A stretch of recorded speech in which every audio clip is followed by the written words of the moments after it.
No, I totally meant to. Oh, well, then I'll stop. Hey, so this is fucking crazy. Hey, already, Fiasco. Huh? Fiasco lives up to its name. Legends of Tabletop theme night. Yeah. So tonight, instead of our regular DayTrippers game, we're going to be playing Fiasco, but Todd has created a playset in the DayTrippers universe of Ubiquicity. So It's an exercise in ethnomethodology. Yeah. I have rolled all of the dice. I forgot that I wasn't recording because it's Fiasco and it's whatever. So we rolled all the dice. I chose a relationship between Jesse and I, and that relationship is based on crime. So Jesse's up next in the rotation, and he's gonna pick something from a table. I'm gonna look at stuff. It's so gonna let's be see. so I much need to dead pick. air. I need to pick. Am I muted? I'm not muted, am I? No, you're not muted. I just talked over you. Okay, That's good. all. Oh, okay. Fiasco. We're just gonna lean in. So I need to pick a relationship between myself and Niko, correst? You don't have to. Is that yeah, how I this mean, works? I don't yes. have to. I mean, between Don't me give and me you, guidance. between Okay, you and I, you can choose a relationship between you and Niko, or you and John, or you can detail the crime between you and John. I like to complicate things more and let other people sort out the details. So I'm going to choose a new relationship. And I'm going to pull one of them fives, one of them rare fives Ghoster with some work. So I have a work relationship with Niko. all right. Cool. Todd, you're going to be up next. I'm next. Okay. John and Niko. Let's see. Jesse and Niko work together.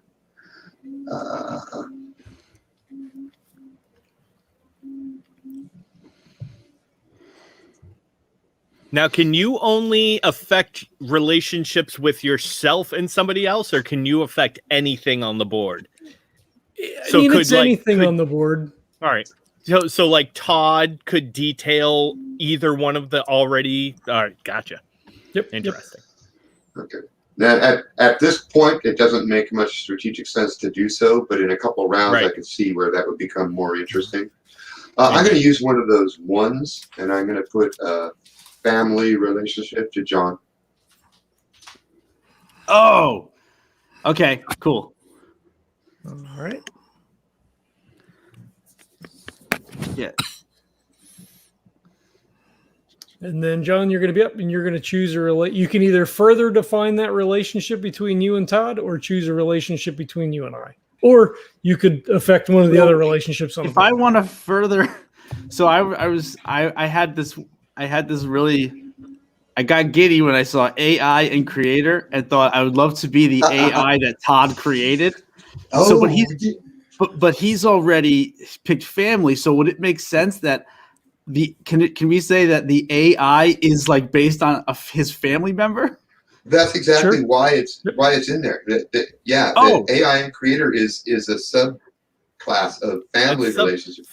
Okay, Think of beautiful. Look at it from our DayTrippers perspective, and at a core, Trey's family is the AI or the AIs that he's created. Those are his closest relationships. Okay, I like that. Okay, that's what I would like. So I guess that I pull a two. Well, you could even think of that Steven Spielberg movie, right? Where just the robot kid.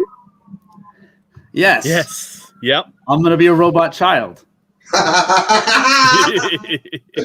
love it. Chickle I love it. Joe, what do you know? You're my son. I love it. You're my AI son.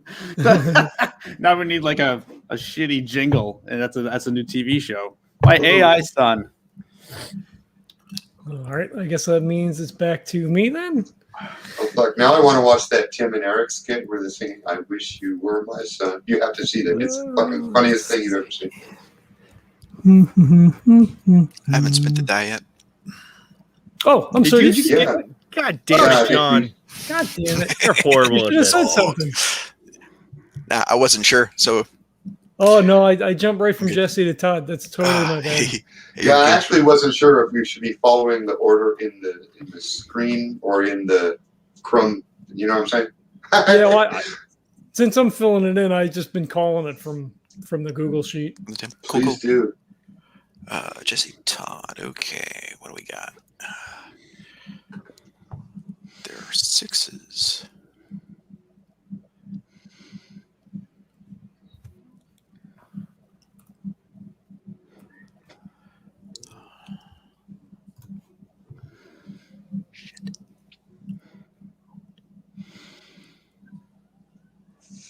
So two of the 2s are gone. One of the 5s, one of the 1s. Correct. Correct. Yep. Okay. So I'm just reading over real quick. Okay. Yeah. No worries. Yeah, it looks like we have everything on the board still, but there's one left. Cool. I'm going to burn a 4 and make the relationship between myself and Todd community. All right. There we go. I know I'm an asshole, so I guess now it's back to me. Let me see. What do we got? We got a shit ton of 3s. Everybody.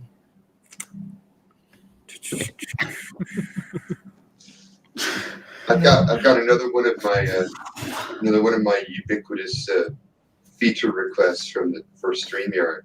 I want to be able to screen share another window underneath this window. Down where it says you're in the show, I want to put another thing there so we can all see it and each other. A lot of wasted space down there. A lot of ways. Well, here I'm gonna StreamYard. I'm gonna share right now, right? Because Oh, there you go. Yeah, that makes sense. probably makes more sense, right? Oh shit! Fucking idiot. Holy fuck. Right? You know, Because John- that's a thing we could do. Between the two of us, I think there's one genius. Don't get cocky. Oh, shit. All right. Let me see.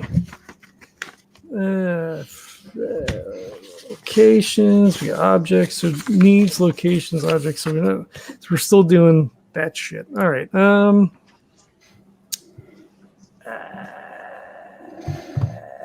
I'm gonna close this. So you guys have work? That's interesting. What about that?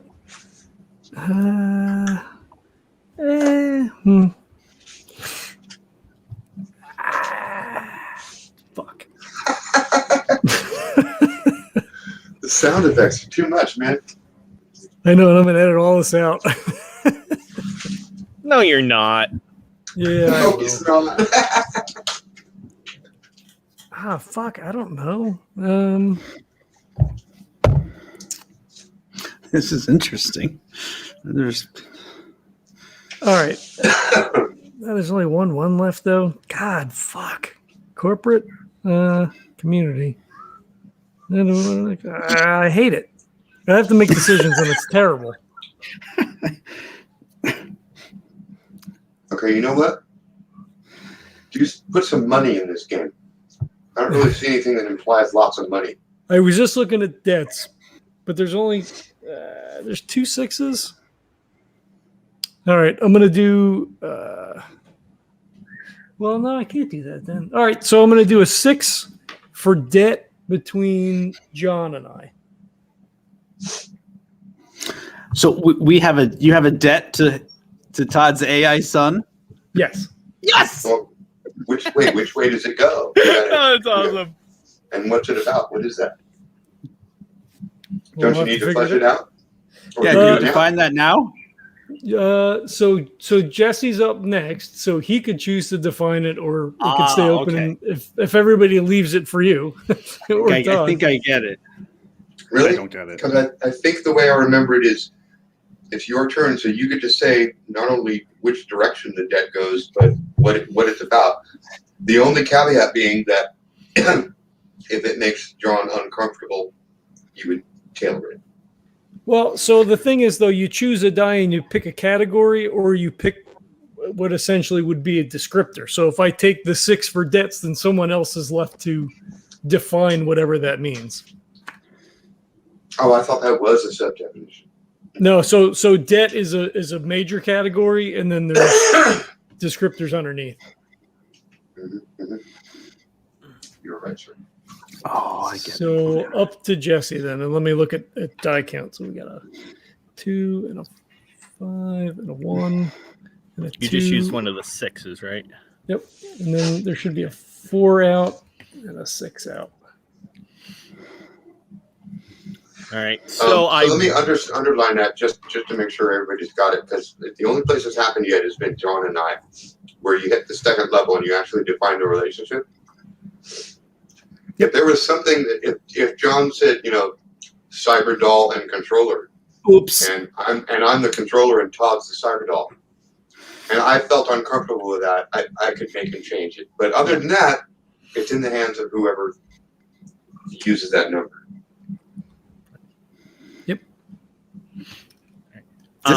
Everything is, imminently X-cardable.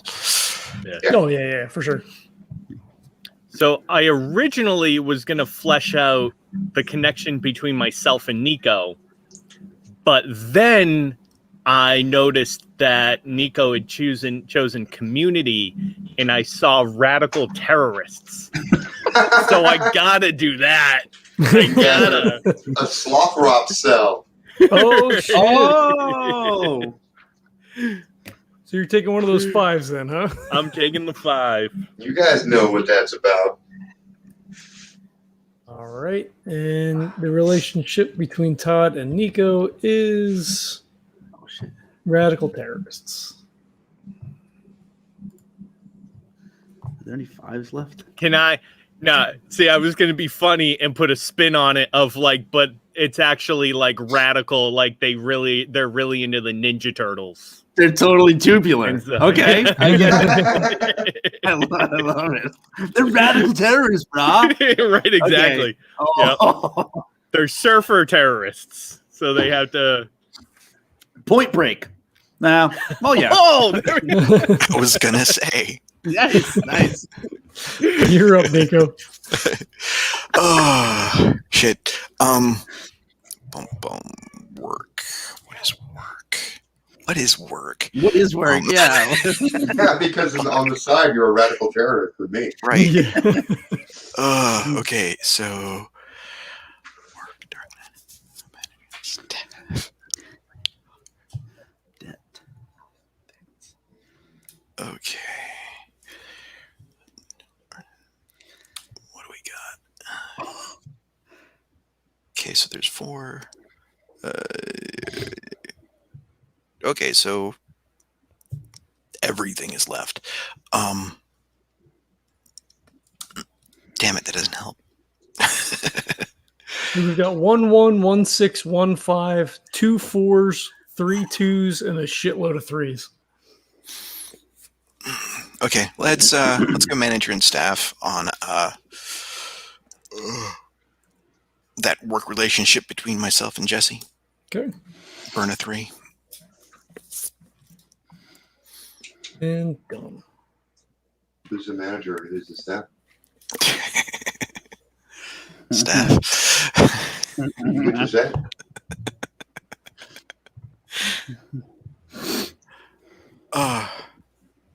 I'd say probably. Yeah. What is it? What do we do? You could decide whether you're the manager or whether I'm Jesse is the manager. I'll say I'm staff. Whatever's going on. Okay. All right. So, Staff. Todd, you're going to be next.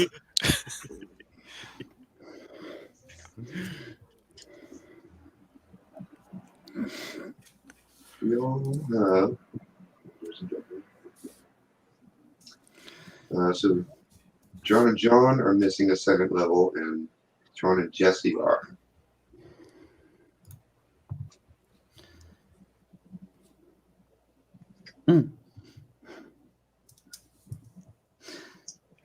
All right, I'm going to spend a 3 there between John and Jesse, hacker and corporate criminal.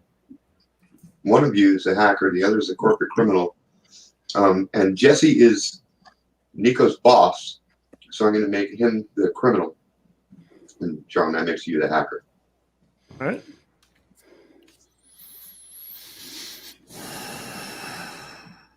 I'm actually going to jot that down so I don't forget what I am playing as. So I'm a managing criminal whose staff member is a radical terrorist. Fucking A. Welcome to Ubiquicity. Right? No The shit. question is if I'm aware of this or not, and that's why I hired you. That's a good question. I guess we'll find out while we're playing. This is an awesome exercise in just I don't think I've Random character generation. Yeah.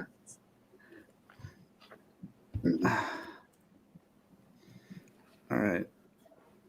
That's so good.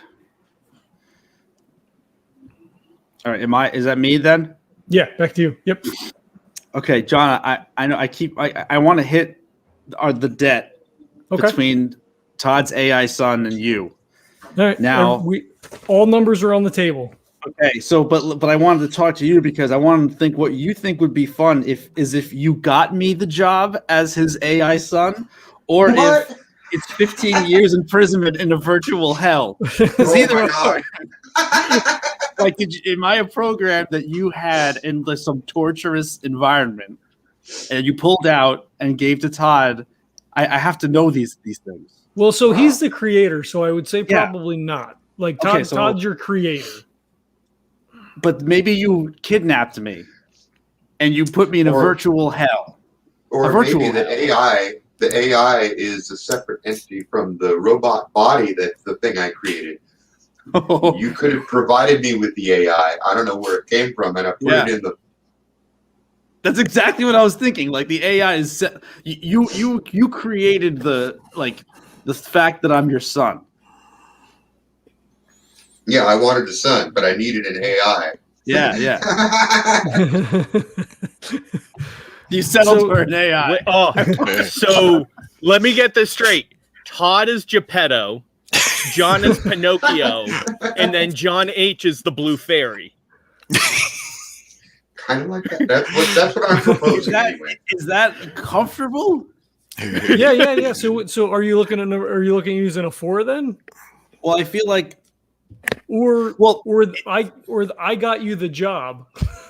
yeah, that's like you Like- sold me to him. Yeah.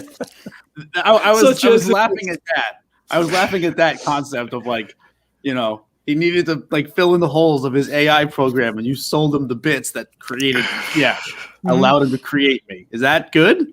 Yeah, I dig it. Okay, yeah, I do that. I owe you my life. That's Yeah, the last part.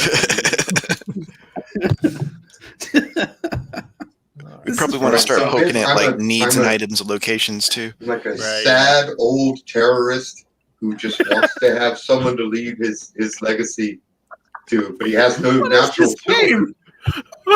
Suddenly, it's Knives Out with AI. I don't know. I gotta watch that. That's a good movie, right? That's good. Right? Oh, it's so good, dude. All right. It's on my little to-do docket, whatever. Thing Okay, for so, Netflix. I don't say this about a lot of movies. Pay attention to where time things are happening. All the clocks are real time accurate to when it happens in. Thank you. I appreciate that. I will. It stands up and is made for detail watching. Oh, Nice. awesome. Good.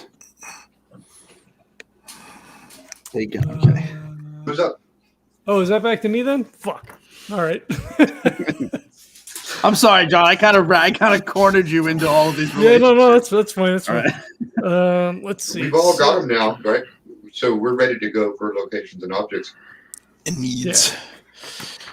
Oh, let's see. Since we've got a hacker and a corporate criminal, we've got radical terrorists. I'm kind of thinking we want maybe a corporate enclave, maybe? Ooh. Does that make sense? Does have all this shit take place downtown or central business district? That could work. That's where the biggest money is. Oh man, I have not read enough. Which makes more sense. I don't know. My character, I don't know. Me and my terrorist friends are not going to be hanging out in the central business district. Oh, that's true. You got community. Not for long. Yeah.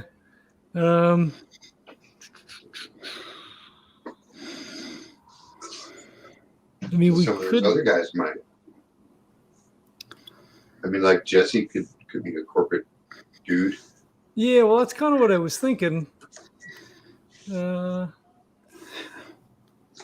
Because he also has Niko would be because he's it's manager and staff, so right, like he's got to be there in some fashion, yeah.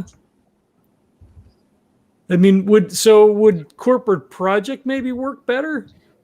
But also, it depends on what kind of corporation we're talking about. Is Niko a coder for a software production firm, or is he like a warehouse worker? Or, I mean, that does change things. Well, Jesse's got me as a hacker on the side, so it could be, something more illicit like that, right? Yeah, so maybe. Even staff doesn't have to be a clerk on the floor. He could still be white collar. Right. Yeah. Well, I was thinking like the Quickie Mart, grab and go, something like that has this, like, that is basically a front. Mm-hmm. Something like that. I don't know. You want to do sprawl then?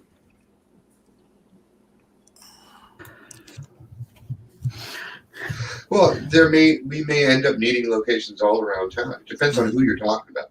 I kind of feel like my character, probably lives in a sprawl zone. Mm-hmm. Yeah. Just because as a terrorist, you want to stay away from corporate attention. Fuck, I don't know. All right, well, let me look at objects. You guys are helping me here.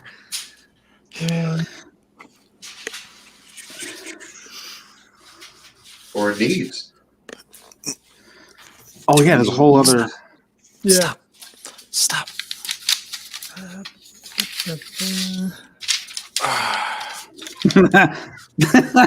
Oh, I'm gonna use a 2 and go weapons for the need.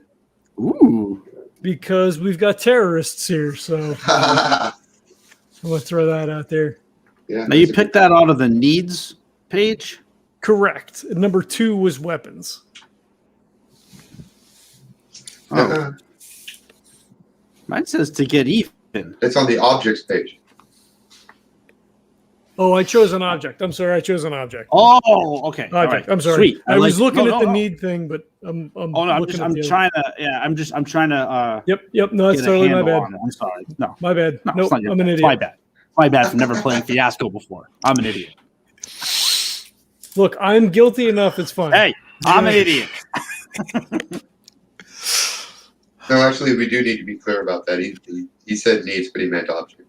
Yeah, I was looking at the object sheet. All right, Jesse, you're up. So we have one object. We could grab a secondary object with the number of players. I think it actually recommends 2 objects. No, 2 needs. Don't listen to me. 2 needs. I very rarely do. Yeah, it's probably best. So what did we just? So did you just use? Oh no, we have 2 2s left, right? 2 2s, 2 4s, 2 1 6, Yep. 1 1, and 3 3s. Yep. No more 2 5s. 2s, 2 4s, 1 6, 1 1, and 3 3s. 3 3s. 2 2s. Okay, so so in Technically, the the last die is wild. So look in the StreamYard chat. 2, 4, 4, Where's my chat? Didn't show up. 6, 1. Yeah, it's yeah. All right, I got it all right. There it is. All right. So we have an object. correct. I'm gonna add a need. Okay. Oh, but I can't take that. Okay, I'm gonna take a need, and I'm gonna use our last 6. All right. Our need to survive. I love it. Dig it. Who? Oh, there's. Oh, Did those take a person as an object, or is that like a theme?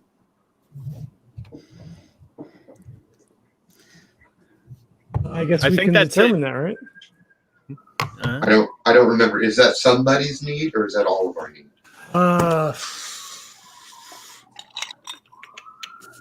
I don't remember. Need for just as I suggest. Have at least one object, one need, and one location. So it's like we all need to survive. Yeah. Yeah. Okay, so it's like a theme. Yeah. I think so. Yeah. Okay. It's been forever. So Niko, you'll be up next.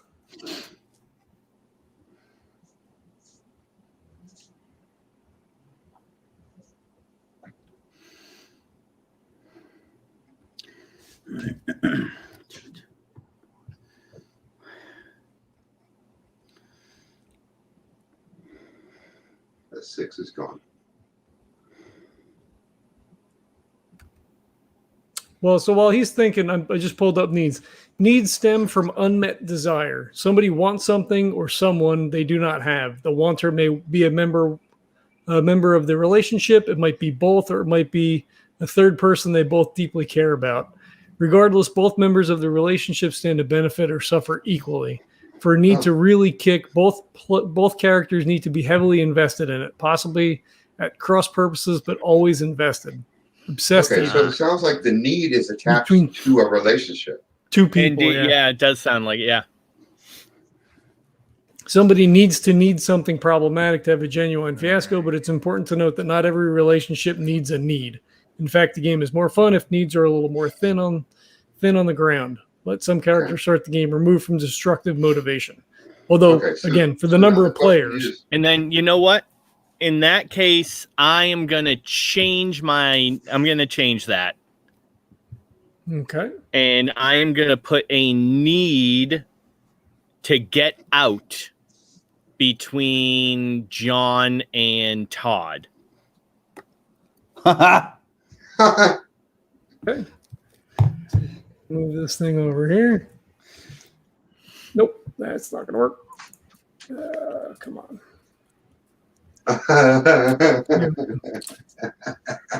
Oh, man.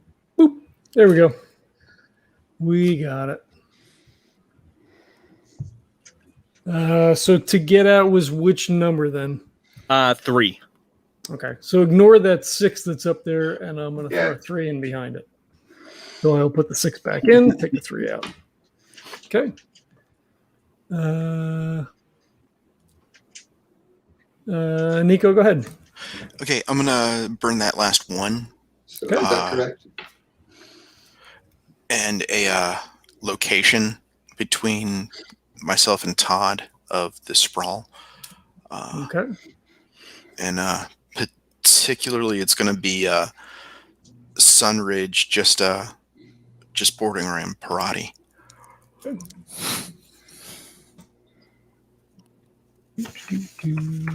Nice. That's our meeting spot or our drop box.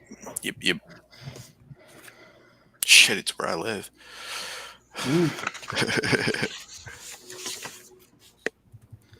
And it was sprawl, you said, right? Yeah. Okay. Todd, you're up. What is it?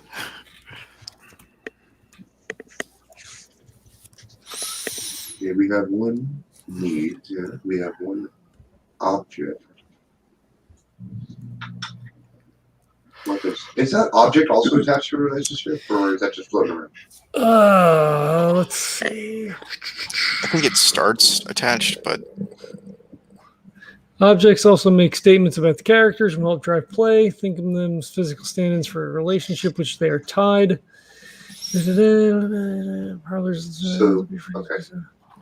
Don't be afraid to introduce an object tied to another relationship in your scenes, further entangling your character in their lives.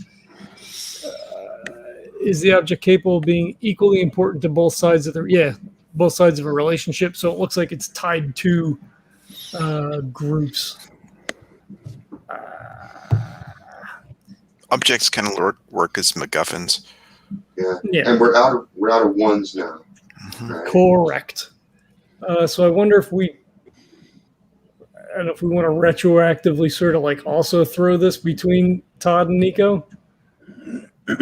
Yeah. That's exactly what I'm thinking. That weapon Yeah. goes between me and Niko. Okay. And I'm just trying to decide what it is. It has to be something really bad, and we're out of ones. I wanted the EMP bomb. Well, But so here's the thing. If you want to let it go, like if everybody agrees not to do it, the last die is going to be wild, right? So like if it comes back around, then you can always choose that if you're the last choice. Or someone else could do it, whoever has the last play, if that's, if everybody's cool with that. Or we define what it is first scene in the game. I mean, Well, yeah. there is that. Well, I work with robots and AI in some way, so a couple of these kind of cross themselves off the list. I don't know why I would have a neurotoxin, but I might have a neural disruptor. I'm going to spend a 6. Okay.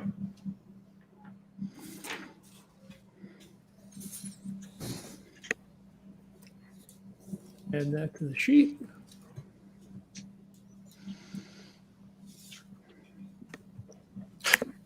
Now, by the way, let me just read to you from the Ubiquicity book. The neural disruptor is designed to generate theta waves at extremely powerful frequencies, able to disorient the target and create a powerful sense of vertigo, extremely efficient on large groups. So it's a non-lethal weapon usually used by like crowd control, police forces, and shit like that. Mm-hmm. Makes sense.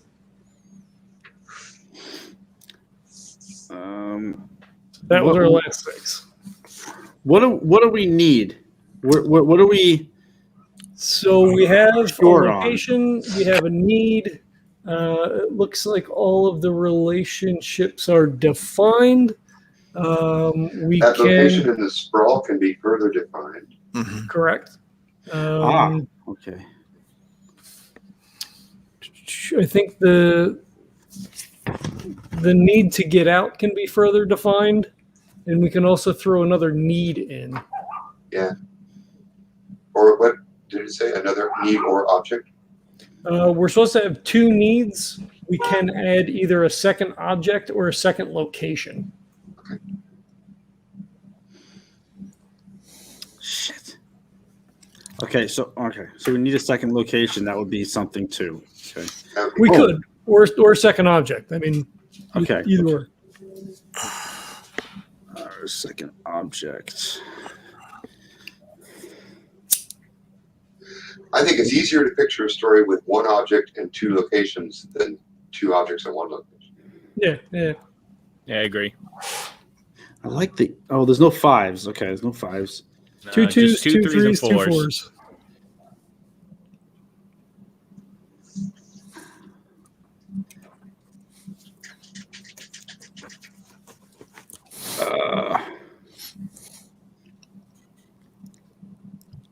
And of course, I had forgotten about setup in my calculations. So now we could get through this entire game if every scene is 1.5 minutes.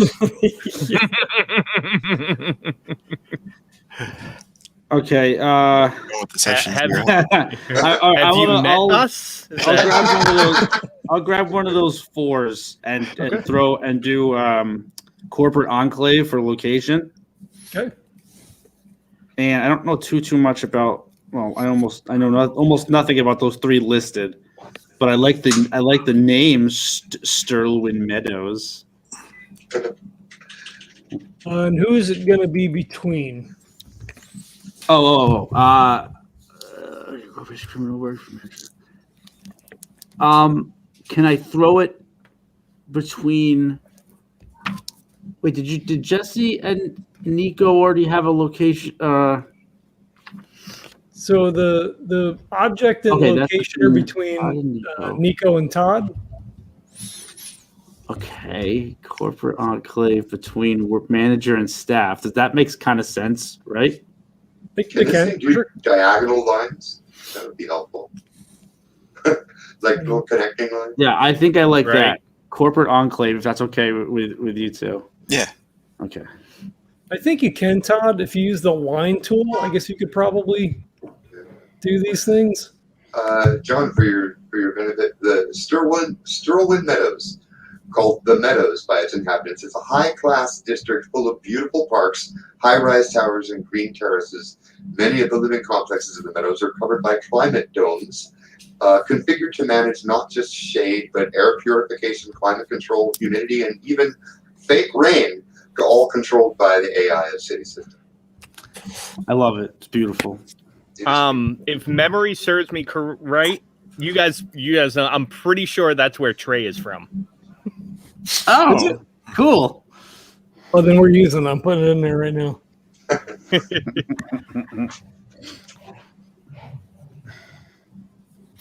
Just to further clarify the corporate location, but whatever. Yeah. Which will actually we can still add more details to that. But that's just the specific. Yeah. Let's see. Is this back to me then? Yep. Fuck. All right. So we got. Right back. Oh, I because I'm hate doing all the making a other decision. stuff. Well, I'm doing all the other stuff. Well, yeah. Let's see. Okay, so the need to get out. You know what? I would say that your position doing all the other stuff entitles you to just like be kind of vague and make the rest of us deal with the detail. Fucking live with that, motherfuckers. We're going back to work. 3 with all their money. Does this make sense for you, John? Thinking of the way that this is sort of playing out, the need to get out with all of their money. So maybe you're stealing all of Dad's cash, so you can break free and live on your own. What I love about that is that I'm in debt to you. So, I need to get out with all of Dad's cash so I can repay my debt to my creator somehow. Oh, there you go. All right, so I'm going to use that through, and it's going to be with all their money. This game is whacked in the best way. I love it. So John wants to get away from me with all my money. Is that what I just heard? Yeah. I just want to be clear on it. Yeah, but I'm also a child. I'm a child's baby. So I love you, son. I love you. Yeah. Why would you do this to me? Because I'm indebted to a very bad man. Daddy. If you have to use that voice. Oh my god. I kept muting myself because I was practicing it. I needed to find. It's so bad. Terrible. That's terrible. Yep. John, in post, if you could pitch him up, about a half octave or so, that would be just great. Get in there and pitch me up. Yeah. I can't figure out how to make this line darker, and I really want to make this as creepy as possible as I call Todd Daddy over and over again. All right, Jesse, you're up. Oh God! All right, let's see. Kind of want to flesh out one of these locations more. Do it. So what do we have? We have the sprawl. Mm-hmm. And then the corporate enclave. And I'm dealing with a 2, 3, 4. Correct. All right. I think this might create an interesting situation. I am going to use the 2 to specify the location, the AI's mainframe. Ooh. All right. And that one is under the corporate thing? Yep. Under corporate enclave, yeah. All right. But that's between Kind of leaves you open the and... question, which AI? Mm-hmm. See, maybe this is where I stole the stuff from to get to Todd to create. Did you Ooh. steal John used from me. a corp? Yeah, you stole John from a corporation in the Meadows and gave it to Todd. Yeah, because I'm your hacker, right? Yeah. But then maybe I fucked you over. This game. Yeah. And now, Just- and you put a Trojan in John for him to Ooh. steal all the money. Hey, whoa, Lost whoa, the Trojan whoa! He's where? a kid. Oh. Jesus. Lost the Trojan. guy. Who? Now, who is this between? He's only like 12 weeks old. Jesus Christ. It's between In baby years. Wait. No. Oh, wait a minute. It's between Jesse and Niko, the location. All right. So it's unless you wanted to retroactively throw that between me and Jesse. I mean, if that's the kind of story that we want to go with, that maybe Jesse hired me for something. To be honest, my only thought was it doesn't really fit me. That's all. Yeah, well, it was. I think the original location was between Jesse and Niko. Right. If I just you wanted to know what relationship this location. Well, I mean, that makes, that 'Cause kind I'm of not- makes sense because that's where we work. Because I'm not looking at my monitor right now. I'm just listening to you guys. Yeah. Okay, I mean, we can totally leave it there. That's fine because you still could have contracted me to do a thing at the place where you work at or whatever. Like, I don't know if that matters.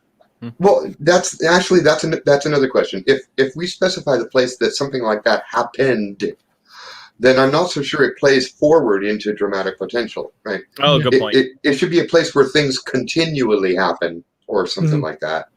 Very good point. Unless That there's is like true. a We're writing- a clue left behind at the scene of the crime, that kind of thing, But otherwise, the past location isn't probably too important. That's very good. But I forgot that we're kind of almost that the locations are more so setting up for things to come rather than things that have already happened. Yeah. Okay, yeah, that makes sense. Maybe you pull me into. Yeah, I don't know. It's fine. Whatever. Yeah. Niko, you're up.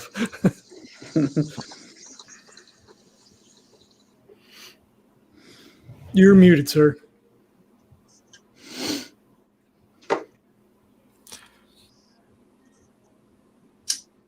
So I'm actually going to throw this underneath your guys' relationship then. Okay, so we've That got makes sense. 1, 4, 1, 3, 1, 2 left. Q. Everybody see that? Slide this one up a And little we bit. have need one.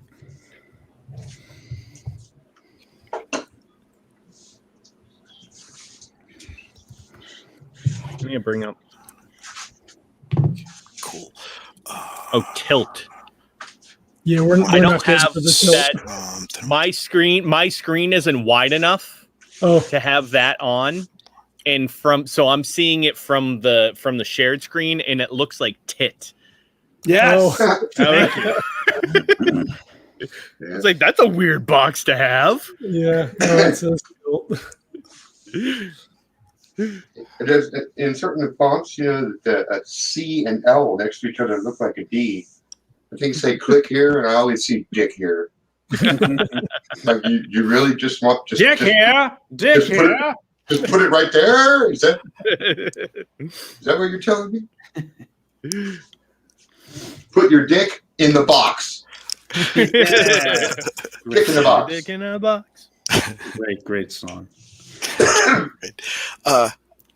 gonna burn that last 4 and make the sprawl location a disorganized squat. Nice. all right. Home sweet home. Mhm. So what's that leave us with 3 dice? 2, a 2 and a 3. 2. Did you guys hear me cough just now, or just my mute work? Yes. God damn it, my mute doesn't work. Okay, I sorry run for into coughing that in your half the ear, time. but it's going to happen once in a while. All right, so I think we're up to you, Todd, and then John. What have we got left? Let's see. I think everything's been detailed. Need to get out with all the money, relationship, debt. They got What numbers are left? We have a 2 and a 3. That does look like everything's been. We have 2 locations, well statted out. We have an object. I mean, we could. I don't think we want a second object along with the second location, although I guess we could. Let me see. Does anybody feel like there's not enough drama attached to their shit? Because I got a lot of drama attached to my shit. How about you guys? Let's see. Who needs a complication is what I'm saying. Looks kind of sparse over there between John and John, actually. It does, yeah. I was going to say John and Jesse. That too. John and Jesse have a relationship with crime. John's the hacker, right? Jesse's the corporate criminal. Yep. Yeah, and I got a 2 and a 3. Yes.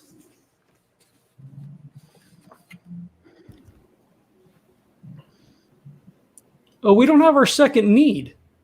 Yeah, that's true. That's what we're missing. Do we need 2 needs? for this number? If you want to walk. Yeah, you know what? Ah. That's what I'm doing. I'm spending a 2 between John and Jesse. Okay. One of y'all needs to get even with the other. Whoa. I will erase that tit and put need.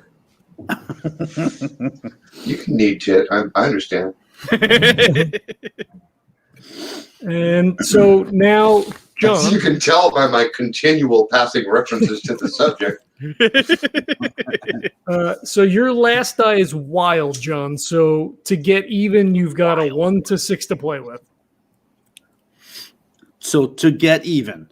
Yep, that's Yep. the need between me and Jesse. Okay.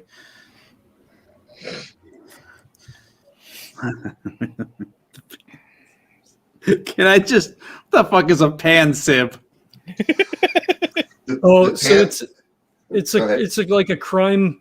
It's like a brother and sister that are like a crime syndicate, right, Todd? It's more than that. It's like 7 identical clones with mutant blood that are Yeah. telepathically connected by cybernetic equipment What the that run fuck? that run large chunks of the underground in this town. Wow. Sweet. I feel like I won't complicate that. Let's remember that. For next time. Let's circle back around to that one. I'm sorry. I'm afraid I'm gonna have to go with, but can't remember why. I'm sorry. It's like Memento. Right? But who needs to get even with whom? Well, we'll figure that out. You can't I remember didn't why. use either of those correctly. Yeah, do I have to specify who's the subject and who's the object? No, I mean it can come out in gameplay, right? Like we just know that that's a need. Whoever either jumps on it first, whoever maybe feels more strongly about, Okay. Yeah. maybe Or it could even be a need that you share. Like if you both need to get even with the cancer. that's also true. Yep, absolutely. I mean, he's a corporate guy, so I feel like I probably need to get even, but whatever. But I hired you. Then maybe you fuck me out of my pay. But That's you why I can't stole remember. your fucking AI. Gentlemen, we need to suss this out in a scene, please. Yeah. Right on. All right. So if everybody wants to at least take a quick look at the screen, kind of see where everything sort of shakes out. Yeah. The bulk of the stuff is kind of over here between Todd and Niko. Location between Niko and Jesse. This is crazy. And then a need between Jesse and I. And at this point, it's easier to switch over to the Chrome tab in your browser because it's big. Yeah. Let everybody take a peek. Let everybody percolate. I am actually going to run to the bathroom. I think they suggest when you hit this point to kind of like talk about characters and relationships and see, not like play them out, but just kind of see where things stand. Yeah. Like where you think this may Mhm. go. Sweet. Did we do our 1 free extra? No, so the last one was wild, and John picked the don't know. That's the last thing I'm about. That was the last one. Yep, all the dice were used. Yep. No, I meant for 5 players, they recommend adding another. Oh yeah, so we have our 2 needs. We've actually got 2 locations and then the single object. So yeah, we've got all of our everything accounted for. Right on. Go pee, sir. Yep, I will be right back.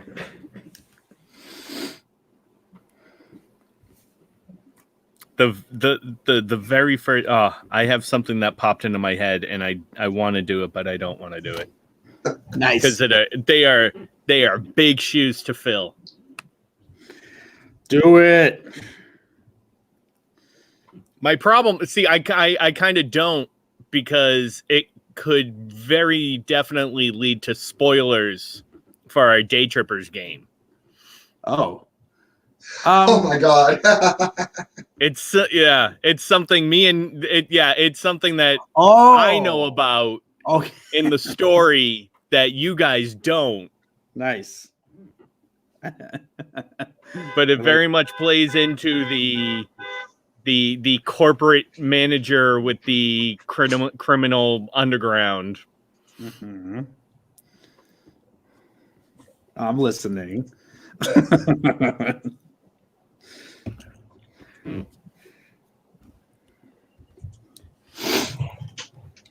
Okay.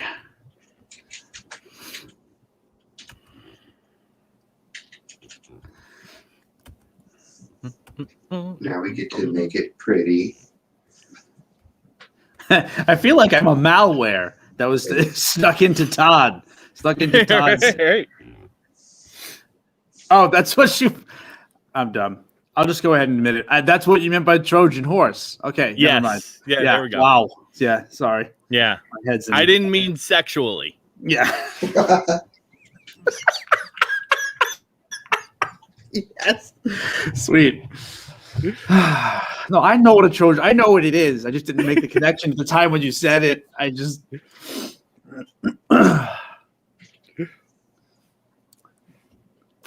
Yes, I have there's a subroutine going on where I've put a worm in and I'm siphoning off all of his assets. Exactly. I saw Swordfish. I know how that shit works. There's like a worm, and it just Niko, that is like 1-to-1 perfect acting for an audition to Swordfish. Was there anyone on set there like, Hugh, that's not a good choice? Or was it the best choice because it's a fun movie? I don't know. Right. Yeah.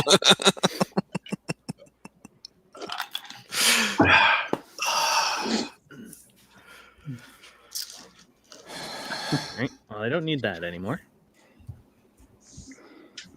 Slowly parsing down my windows. Oh, there you go. All right. Like So, the amount. Nope, go ahead. Yeah, I was gonna say just the amount of shit story-wise that Mr. Robot can get away with because it shows terminals in a hacking show. Right. I am enjoying Mr. Robot. I'm in the middle of season 2, but what bothers me about it is there's a way to be a good GM and leave loose ends and tie them up later in surprising ways, and it's always great when it's done well. But I think he's a little heavy-handed sometimes, and just sort of like any NPC he gives you, will be jerked away. Anyone you trust, will end up a backstabber in the next season. It's just like, yeah. Should I watch that too? You should. Pretty decent. I love it. It's just kind of like Supernatural. I love it, but the writing has to keep topping itself, and sometimes it just shark jumps a little bit. Got it. Yeah. It's too clever for its own good. I like Malik there. He's good. He's good. Malik really is good. awesome. The casting is Is it? incredible. Yeah, Okay, it really good. is. It's a really, especially like the first season and then going into second, it's really good ensemble, more or less, kind of a soft ensemble. Yeah, Nice. in fact, if you have like a poor short-term memory, or you're just kind of like impaired by whatever chemicals you've been imbibing, it doesn't even really matter because the plot's going to be jerked out from under you in a couple episodes, and you're there to soak in the performances of these people because it really is Cool. a brilliant ensemble piece. I like that. Oh, John, Vincenzo. Are we gonna get the Italian voice again? I don't know what the fuck you're talking about. Yeah, everybody needs a name. Everybody give yourself a name. I feel like it would be best if you named me, Todd. Oh, fair. I think that makes perfect sense. Oh. If you say Adam, we riot. I do like Adam. I'll be Adam. But I give him my last name.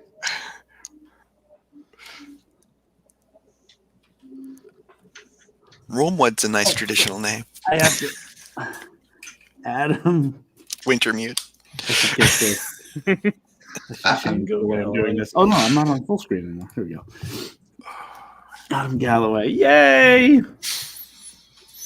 What do you got, Jesse? I don't know. Names are the worst. Oh, I can type. Yeah, everybody's got edit. Yeah. Oh, there we go. Yeah. Um. You can all move dice around and everything else. Oh shit, that's cool. Yeah, I'm not going with my original idea. That's too much. Go.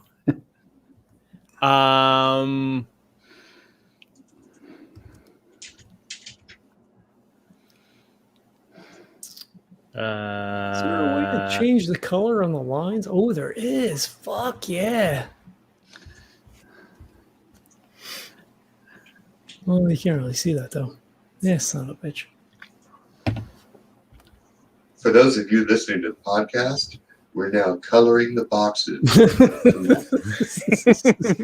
Staying inside the lines. It looks beautiful.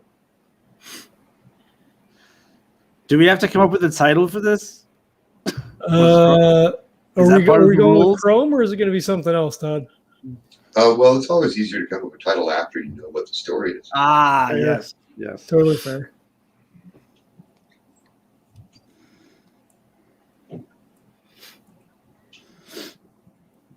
Oh, all right. So let me get Jesse's name there.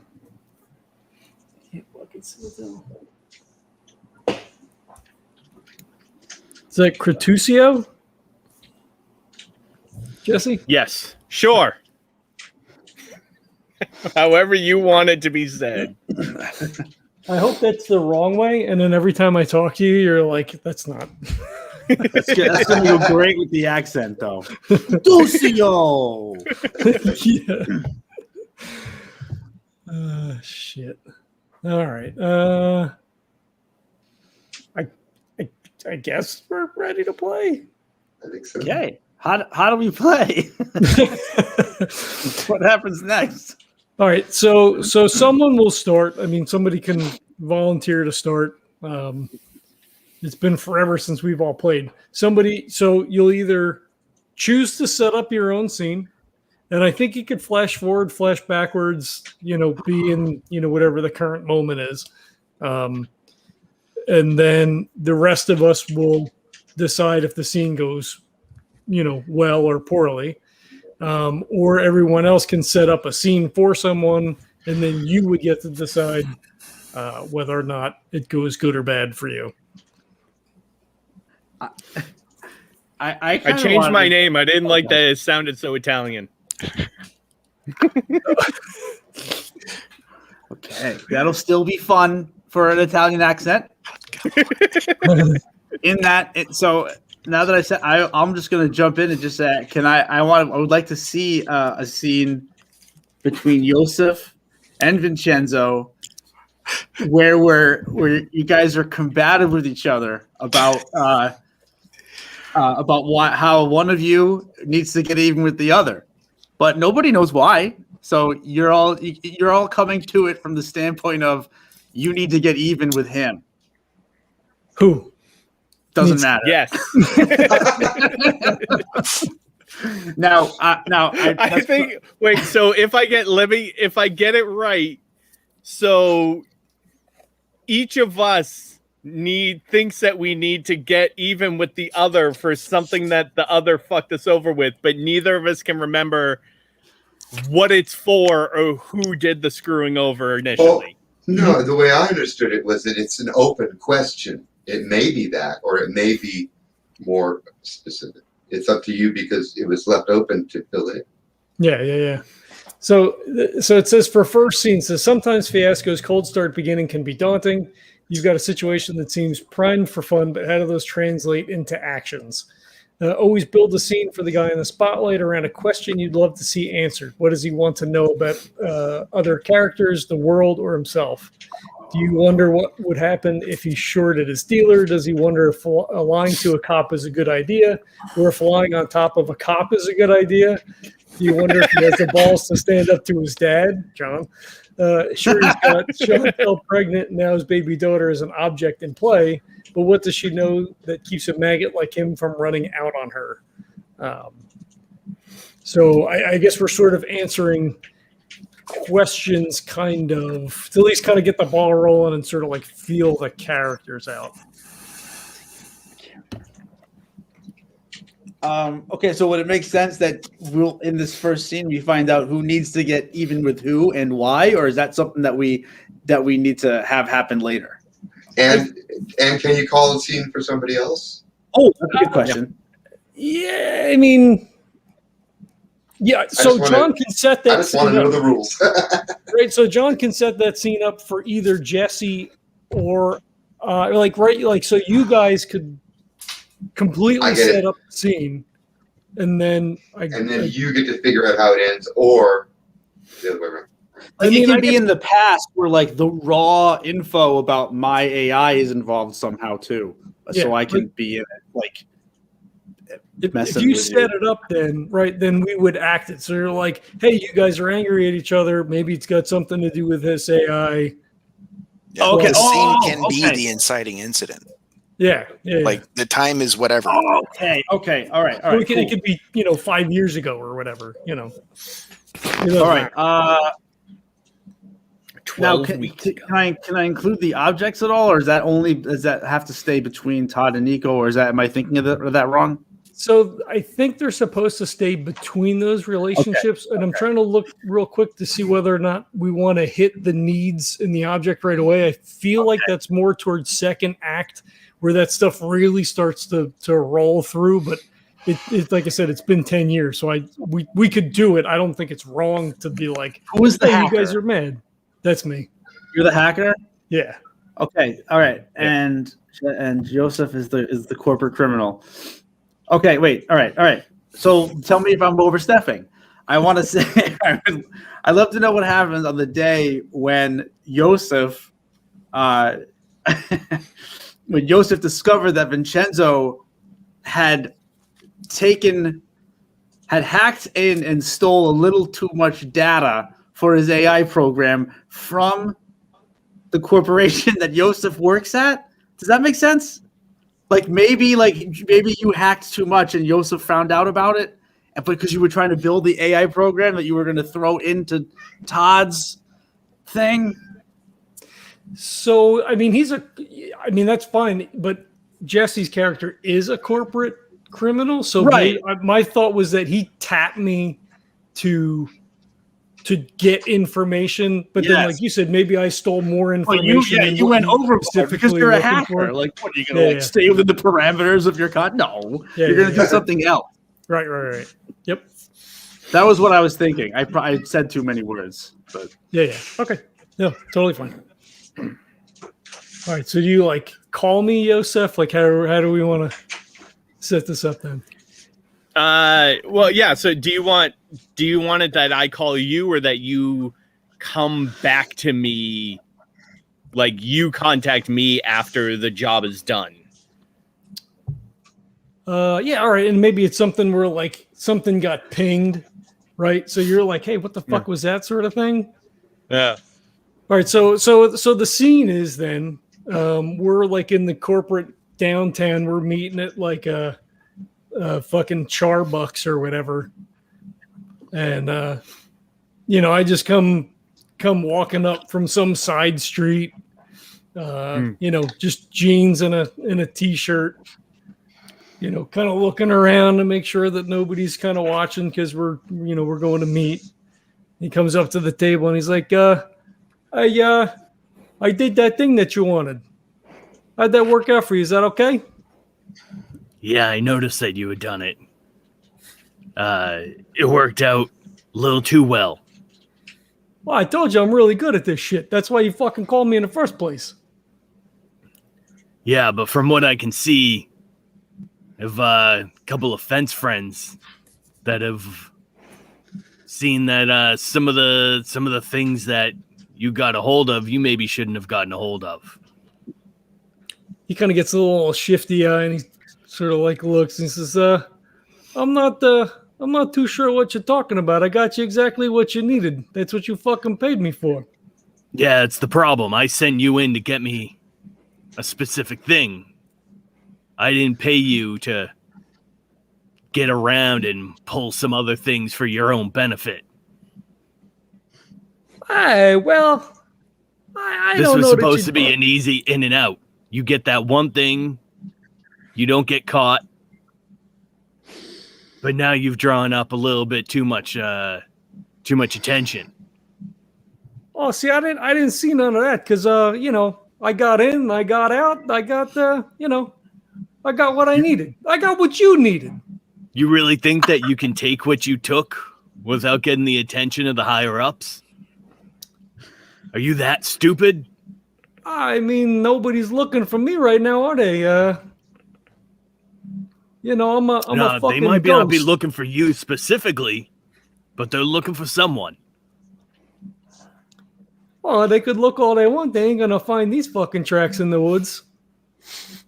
It would really be a shame though if somebody shot up a flare and showed them where to look a little harder. Oh, you better fucking watch out there, buddy. I don't know how far you want to fucking push it. You know what my skills are. You don't want to look at that bank account and see zeros, do you? No, which one? Oh, I'll work my way through. Listen, all I'm saying is you need to give back, or at the very least, get rid of what you took. Assuming that I even did the thing that you think that I did, it's probably already gone. That's fine. As long as you were able to dump it, just get the heat off. Oh, I don't feel no heats at all. And he kind of like brushes his fucking shoulders. You will. He loses his grin and he just looks at you like, kind of like, all right, like his brows, like his face starts to darken a little bit. He's like, all right, well, no, go ahead. I don't want to talk over the man. No, I like you. You've done good work. But what I'm saying is you can't pull tricks like that in the future. All right? Another one like this, you go in what you paid to do, you come out. Do it again, and it's going to be really hard for you to find a job from now on. It's going to be a lot harder for you to find anything from then on. Yeah. Yeah, all right, sure thing, man. Sure thing. He'll stand up and throw a cred stick on the table. Like, get what you need. So he doesn't say anything. His eyes look down to the cred stick. And as you walk away, he just, pulls out a pack of cigarettes, lights up a smoke, and just watches you walk away. And then the camera kind of zooms down to the table as his hand grabs the cred stick. And we're calling that black. So I'll give myself a black cube for that. I am on notice, I guess, now. To watch my P's and Q's. I was muted. Wait, so what is the explain the dice distribution thing again? Sorry. So as the scene sort of plays out, then even though you sort of called the scene, just kind of let you guys choose if it went good or bad. So for me, it kind of went bad. I've been sort of put on notice now. Like I've got to watch what I'm doing, or else the corporate guy could make my hacking life more difficult. But I also heard you threaten him. I'm not really sure that I heard a resolution in one direction or the other out of that scene. I don't know who needs to get even. I mean, that's still open. I mean, it's And open. neither for the do gameplay. they. Yeah. I mean, I feel like he's Okay. Aside from that, I'm not sure that I heard one of you come out above the other. Well, it's not so much a score between them. It's a die that was going to be given to John one way or the other, and it certainly wasn't positive. So it wasn't a positive to him or negative to Jesse. It was just one or the other to John. Right. It's still sort of in turmoil. The relationship is unsettled. He's sort of got me on notice. Like if I do something like that again, if he has other contacts, it can make things difficult for me since he knows who I am. Sort of thing. Well, okay, I don't want to be a dick, but it also sounds like you can make things difficult for him unless you were lying. But I'm also, I feel like we need to be clear on what the awarding of dice is meant to represent. Like in drama system, when you call a scene, you know what the problem is, and the scene will either solve or fail. But here it's a little blurrier. So it's, how do you determine that was a good or that was a bad? Well, I mean, if it seems like both characters exited the scene in rather the same state as that they entered it, then how do you tell? It can end up being kind of arbitrary a lot of the time. Yeah. And we can do vote if we want to do it that way too. Okay. And does the die go to both of you or to one of you or? Just one of us. So we'll say that was my scene. Hence the and then the black die. Yeah, I mean, you went into the meeting like, "Hey, I did what you wanted to do," and then Josef comes back with, "Well, you did a little bit more, so now you have a problem." Like it's a problem for me that I stole more than I should big. have. Yeah, so I guess we'll just have to see what happens. Yeah. I'm gonna, like, in my head, I'm going back and I'm putting a couple twitches and tells into your defensive dialogue. Yeah. Who's bluffing who? Yeah. Right. So now maybe I, extrapolating out of the scene then, like, so Jesse's character feels like, maybe he needs to get even because I put him in a tough spot, but maybe I feel like I need to get even because like he's threatening my livelihood as a hacker to like expose me, which would be like, jail and everything else. So like, right. And that was Neri's turn. Oh, that's that was actually, cute. Right. That was actually Neri's turn. Oh, was I not supposed to? I just started talking. I didn't want to. So anybody can set the scene and then. Oh. So theoretically, I should have resolved it because John sort of said it, but it doesn't matter. That's what I thought we were just talking about. Yeah, we did, but then it's whatever. It doesn't matter. Typically, if you guys call, like, so if Niko calls the scene, we're gonna take turns, go all the way around.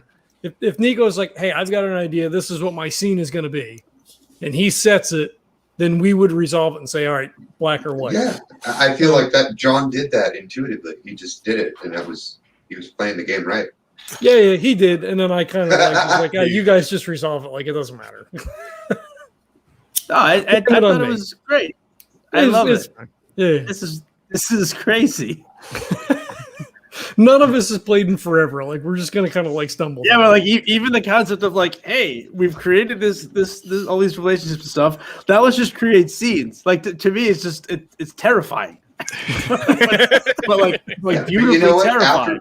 After you go around the table once, or maybe even part of the way around the table, things start to click, and then you go, "Oh, I know what this is about." Yeah. The first I know one's where always tough. Vincenzo goes That next. happens to me Yeah. every time I play Fiasco. Yeah, but if you think Like, about it, it's also what happens to you every time you watch the first 30 minutes of a Coen Brothers movie. You're like, Yeah. how does this guy have to do with that other guy? I have no fucking idea what's going on. Okay. Why are these guys Yeah. crawling out of a sewer? What? So, Todd, if you have a strong idea, we could jump over to you if you want a set. Right? I mean, this doesn't have to be linear. We can. I'm like feeling like a confused old man at the moment, but I'm looking at the Google chart for the spread table, whatever, and it looks to me like John started, and if we're going clockwise, then you're next. I mean, we don't have to. I mean, if somebody's ready to go or whatever, they can jump around. Or Jesse could call a scene or whatever. I mean, it doesn't. But then it won't work out even. That doesn't matter. So I went. So like, if you were to go next, then we could jump to Niko and then up to John and down to Jesse. Like everybody's going to get a go around once before we double again. You know what I mean? I know, but I just feel like if we don't go in order, we're going to forget, and we're going to all have different numbers of scenes at the end. And does that matter? Does this game care? Like drama system cares. Everybody has a turn, right? Right. Yeah, it would matter. Everybody has to have the same number of scenes. Okay, so let's go in order, either clockwise or counterclockwise. And John Neary was first, so it's either me or you.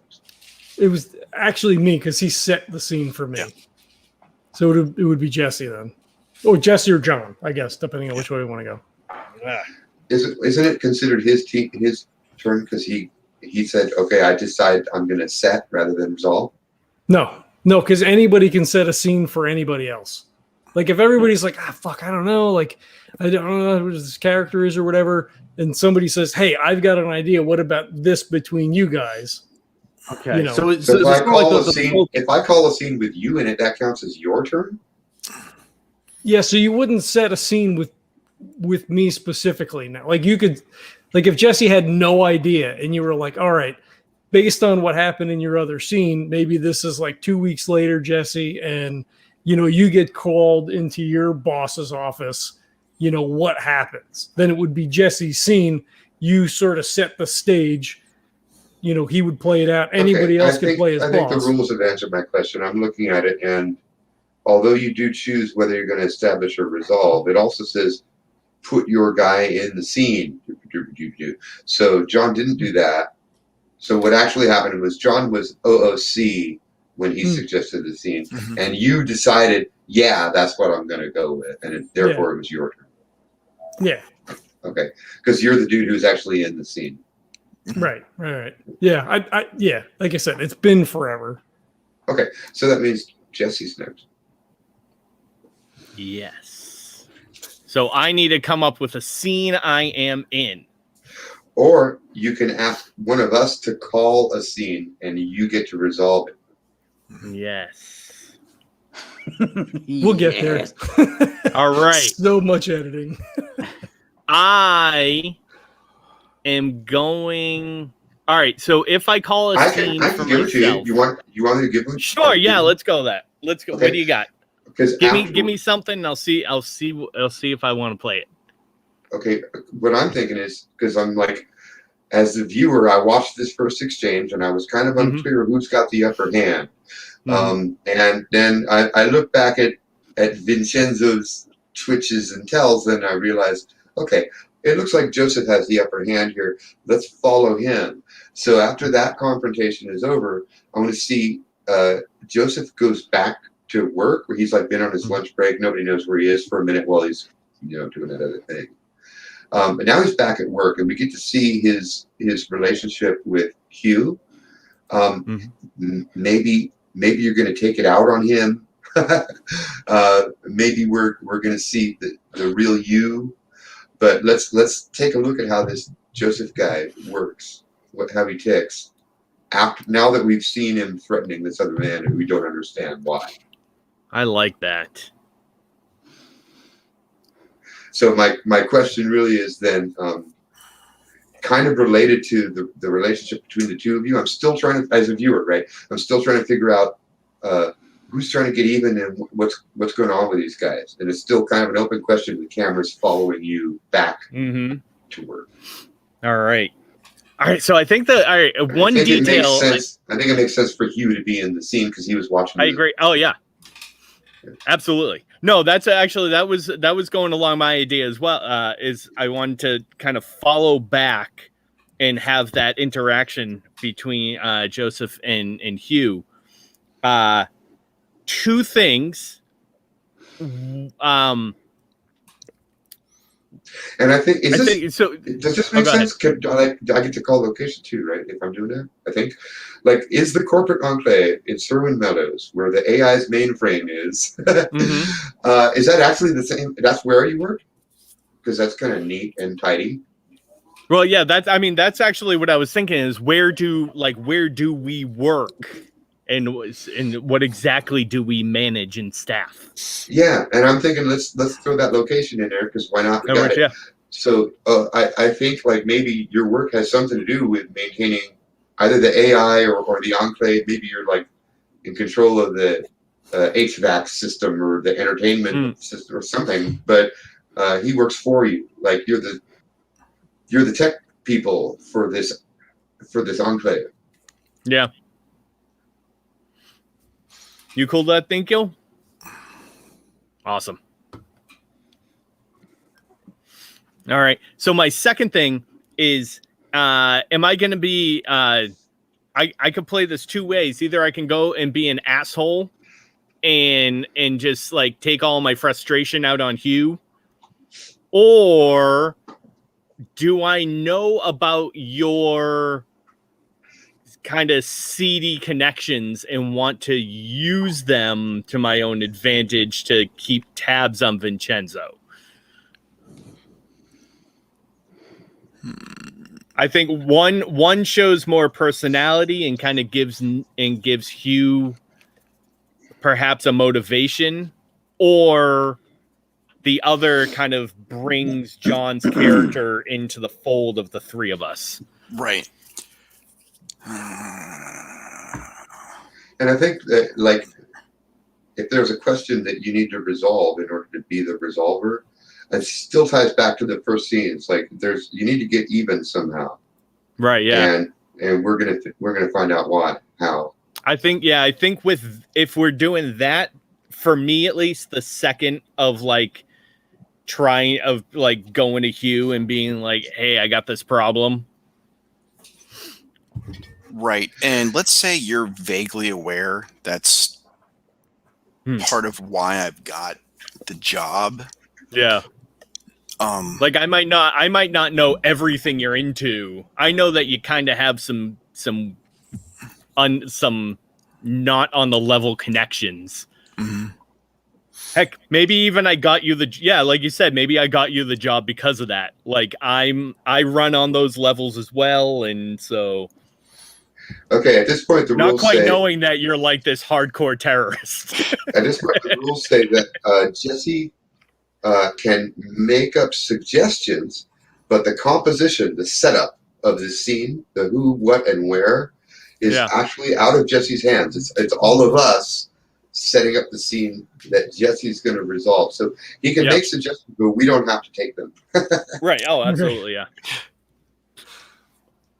Okay, I think you need Hugh's help to make sure Vincenzo understands not to fuck with you.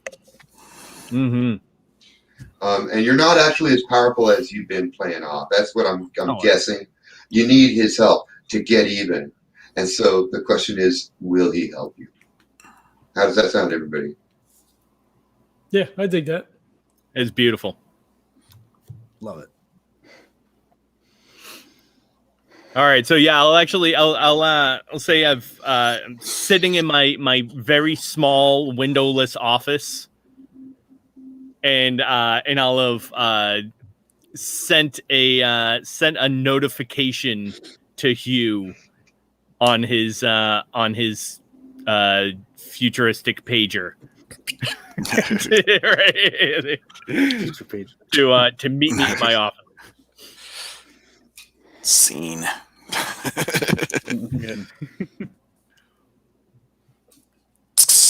Yeah. Star Trek doors. Come. I'm actually picturing something that looks a little more like Brazil. So Iris is out. Like Hugh has to duck his head because there's a big steam pipe right over the door. Yeah, right. Yeah. That Didn't plays say more what into kind of like mainframe. right.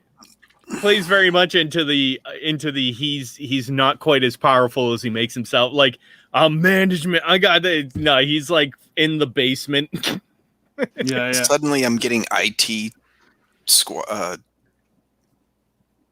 crowd set design in my head. Right. Yep.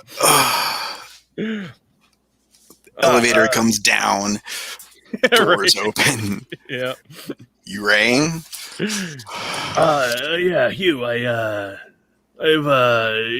come on in. Come on, take a seat. Can I get you anything? I'm fine, thanks. Nah, all right. You're liking the job so far, right? It's everything's treating you pays. good. Yeah. All right. Yeah, good. I just want to make sure that you're feeling comfortable here and that everything's fine for you. But listen, I got a question for you. Go ahead. Need a little help. There's this guy I hired, and he's he did the job good, but he did a little too well.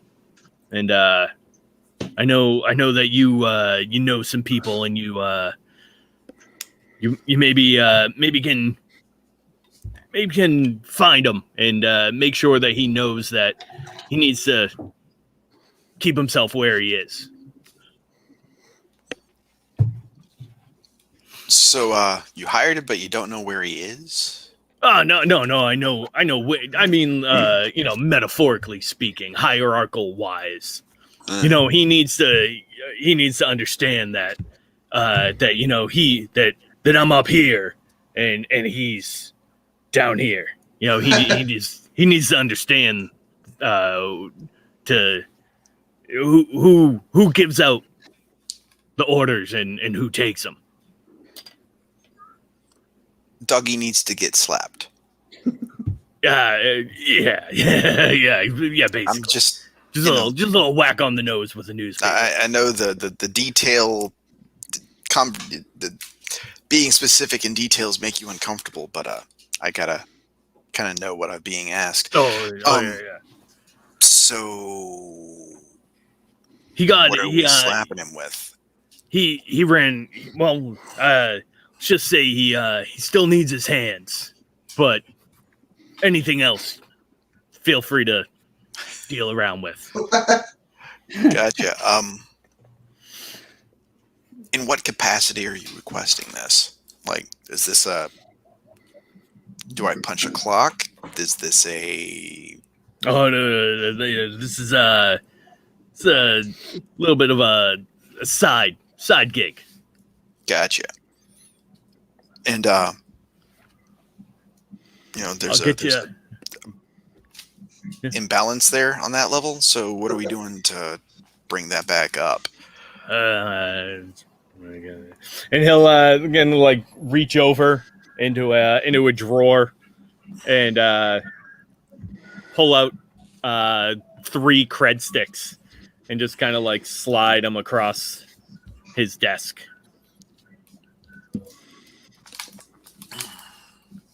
I just kind of mutter to myself, call up my my agent, demon agent. Pyewacket, scan those. And comes back. Are they, I'm assuming, decently loaded, legitimate? Oh, yeah. I had one of my guys route these a couple of times. You'll be fine. Don't worry about it. Pull them off. Your cameras aren't on, are they? They're not actually connected up to anything. It's just in case people want to pull a trick, Cool. Pyewacket, is that true? Okay. He's too cheap to actually have real cameras.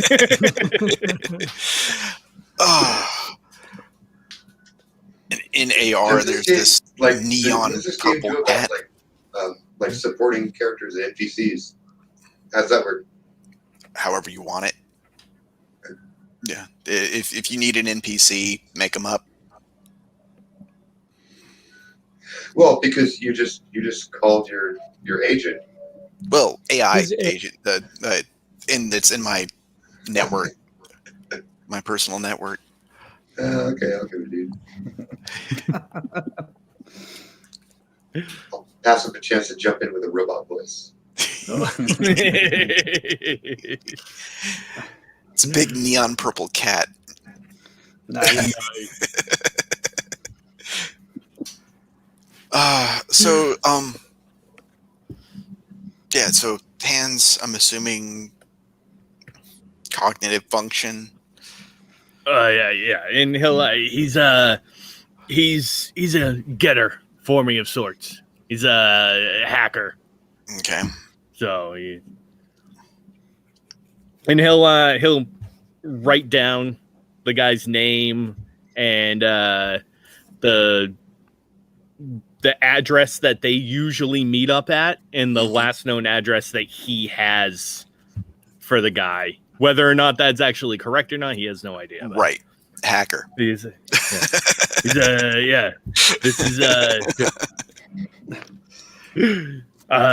Vinny. He's a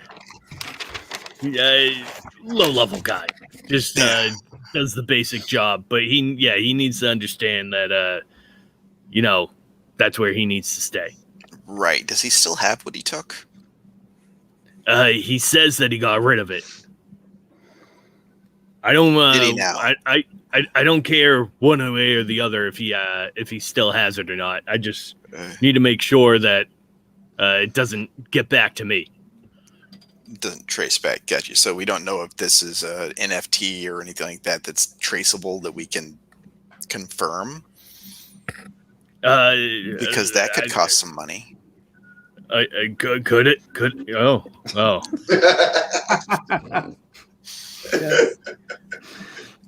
Now I'm picturing him. He got to management without knowing jack shit about programming. Yeah. He kiss-assed his way up the ladder. So it is IT. Because in the first scene, he's being all tough guy, and now you realize, oh, this guy's just a dweeb. He doesn't even know what he's doing. Beautiful. Cost more money. I mean, if it's something that is recoverable, I don't see the reason in leaving it out in the wild. That totally makes sense. Yeah, that's great. You don't know what he took, do you? No, I don't. But Useful. I have an idea. I know he took. I know what he took, but I don't know what it is. There was he accessed parts of the mainframe outside of those you told him to. Exactly. Yeah, and I know. Yeah, so I know the project that he stole data from, but I don't know. I'm not cleared to know exactly what that project is. Cool. What's the name? It was the Advanced Darwinian Apartheid Management System. All that's in. All of it's in.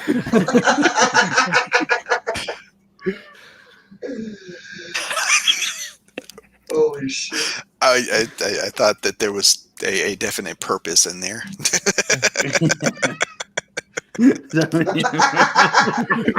Project Advanced Darwinian Apartheid Management. Project Adams. Oh my god. Oh god. This is So yeah, we'll see what we can find. What pops up there, All right, yeah, that would be great. We'll see what happens.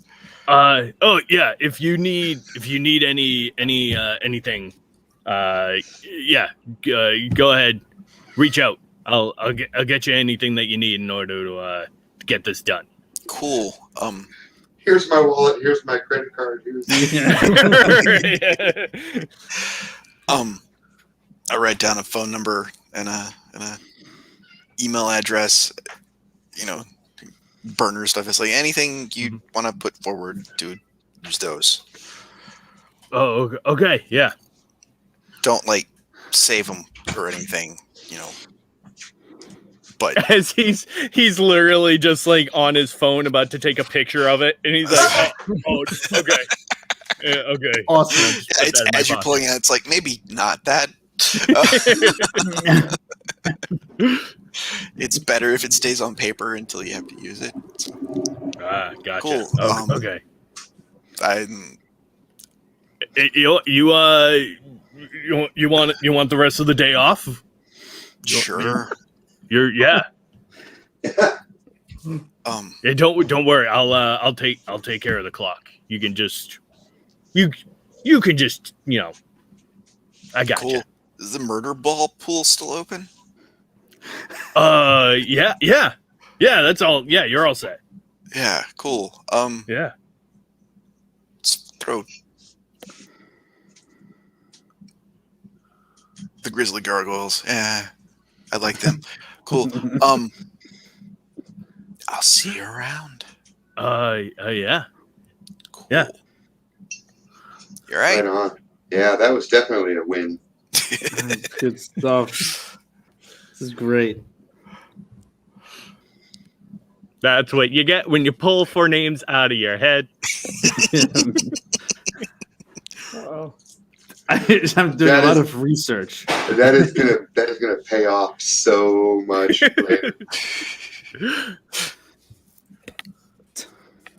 And let me just remind everyone that apartheid doesn't necessarily mean a black-white thing. It could be any kind of line you want to draw, baby. Yeah. Yeah. Did I get a white die? I think you did. Yeah, Anybody else? because you got them to do what you want. I'm good. Yeah, There you go. That works. That's textbook. All right, Niko, you'll be up next then. Cool.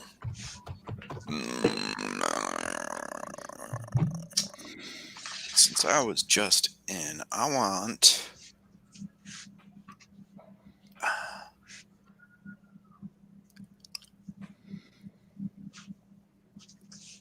Yeah, we need to see something between Bingo and his baby.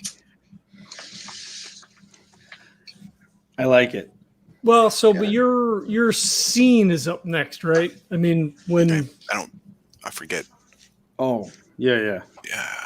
Oh, yeah. right, so you can either set up a scene, or we can, if you don't have anything, then we can sort of brainstorm and. Right. You choose if you want to set up or resolve. Right. I'll resolve. All right. Well, it kind of makes sense to, the camera followed Jesse after the first scene, so let's continue following Hue. Mm-hmm. Anybody got anything? What's Hue? Where's Hue Gotta gonna go? set up this job. We all need to set Hue up here. I think Hue goes and contacts his buddy Bingo to discuss possible actions they can take against Vincenzo. Or am I misreading the radical terrorist community relationship? Yeah, maybe you guys are shooting the shit. That sounds a little bit more like criminal underground than radical terrorists. Yeah. Like I'm not mafia. I'm an anarchist. I'm an old man who wants to destroy the system. Right. Well, do we also need then? funding.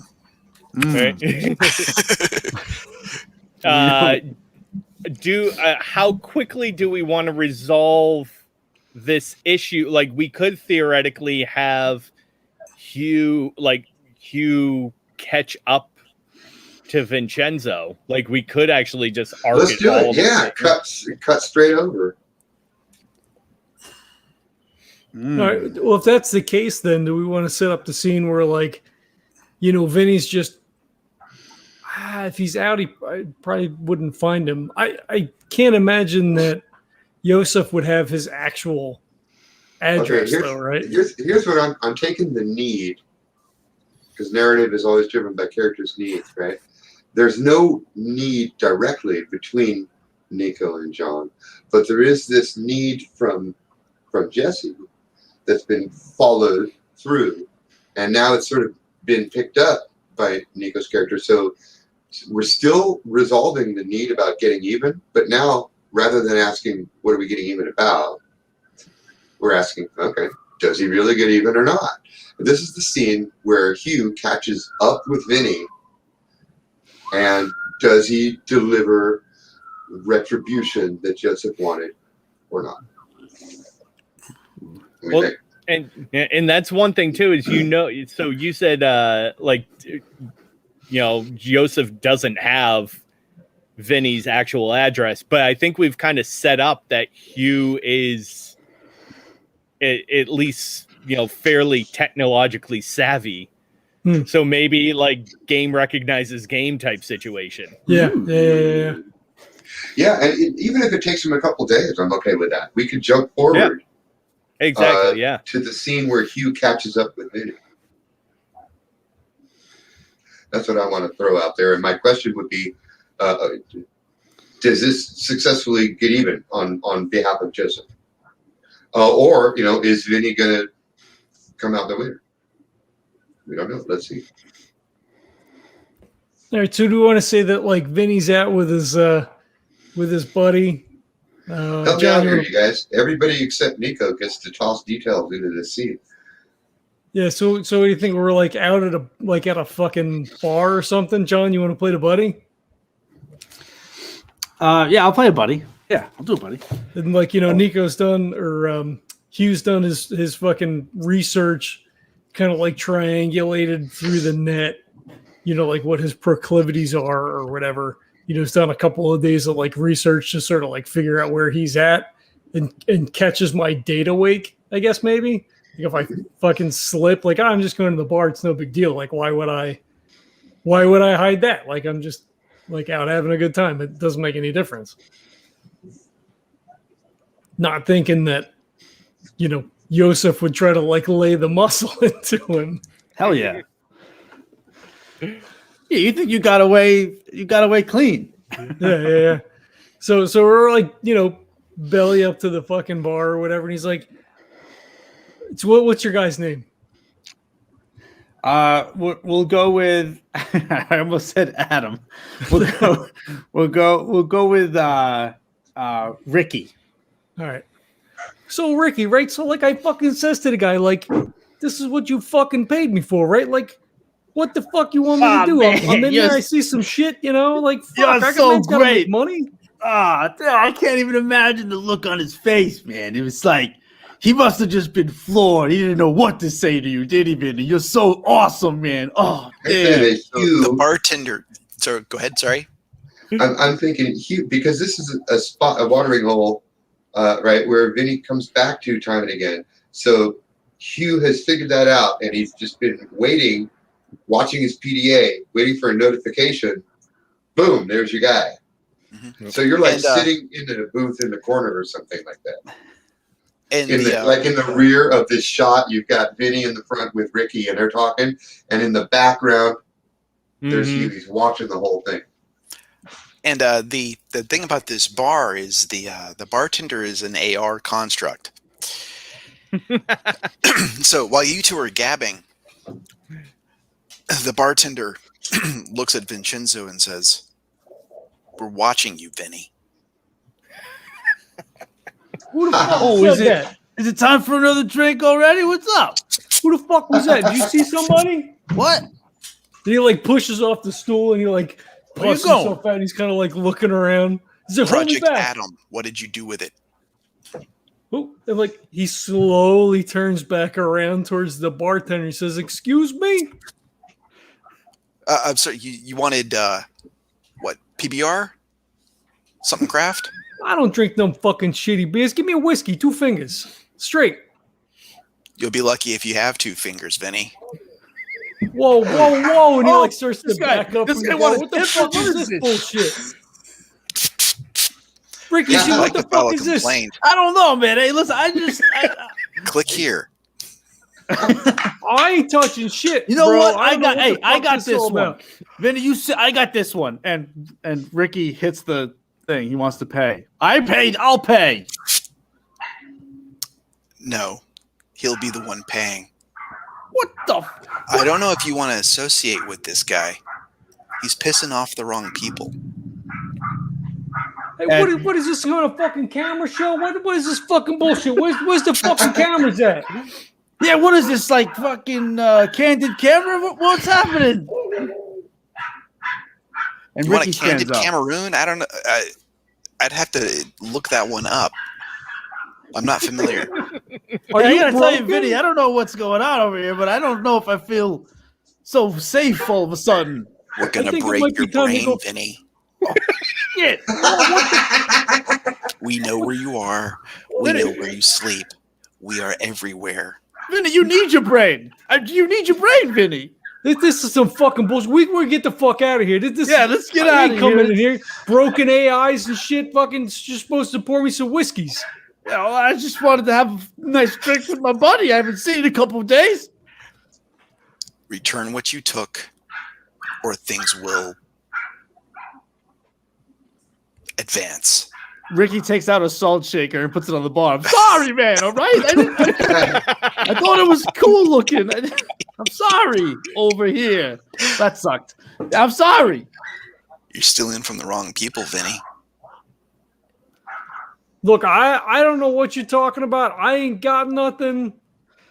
Like this is I'm out of here. I'm out of here. Fuck this. Advanced Darwinian apartheid management system. Look, he started to walk away and he stops. He says he leans into Ricky. He says, I don't know what the fuck is going on here, but that's part of that fucking job I was telling you, just telling you about. I don't know if I want to know all about this, Vinny. I don't know if you should be telling me this right now. I got bartenders full He of is threats out implicating there. you. Oh Hey, God! let's just get out of here. Let's just get out of here. Vinny. Fuck this. Fuck this. Vinny, I'm Orange scared. scan beams come out of the thing's eyes, and Oh, they scared me, Rick. They scared me, Rick. They scared me. Go, Vinny. go, They scared go, me. go. Get me out of here. Ricky's got Run, his little jacket up rabbit. over his head. Yeah, they fucking haul ass out of the bar. I love it. I love it. That was so cool. That's on on my the side. now as you run out, there is a purple Maine Coon sized cat in AR.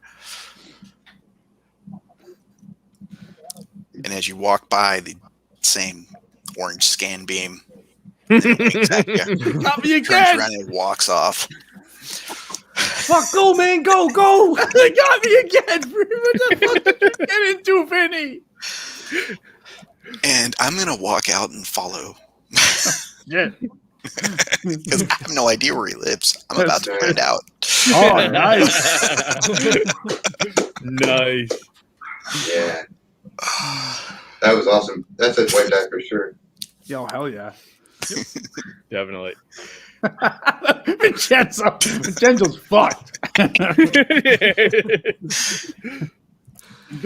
Oh. Clean your browser history, Vincenzo.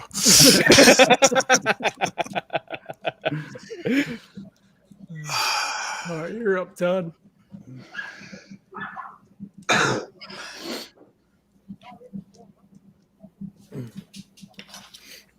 I just love how like Josef had this really good hacker that he accidentally hired that he thought was just this thug. And then he goes and hires this really shitty hacker who is actually just kind of a thug. Shit, this is Cohen-esque. Right? So I imagine in the setup, since Adam owes me a debt, right? So like I passed along the AI stuff. I'm assuming that like that happened like 2 or 3 weeks ago, and it's Right, we're yeah. finally like catching up and like settling out, right? So like the AI's been installed, like all that shit's like there's been other interactions in between. It has to be long enough for me to have formed an emotional attachment, but I can play it. Like this old man just he wanted this for so long that it very quickly bonded with him. Yeah. I'm assuming it's right. probably at least a couple of weeks. Yeah, like it was part of the it was part of the program that the AI felt like I owed you to help you out. You know? I really do want to play up the Pinocchio allegory. Like I've been, this is like I've been pining for a son for a long time and building the robot body like for years.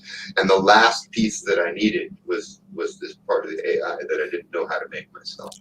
There has to be a scene where Hue figures out that Adam is the ADAMS.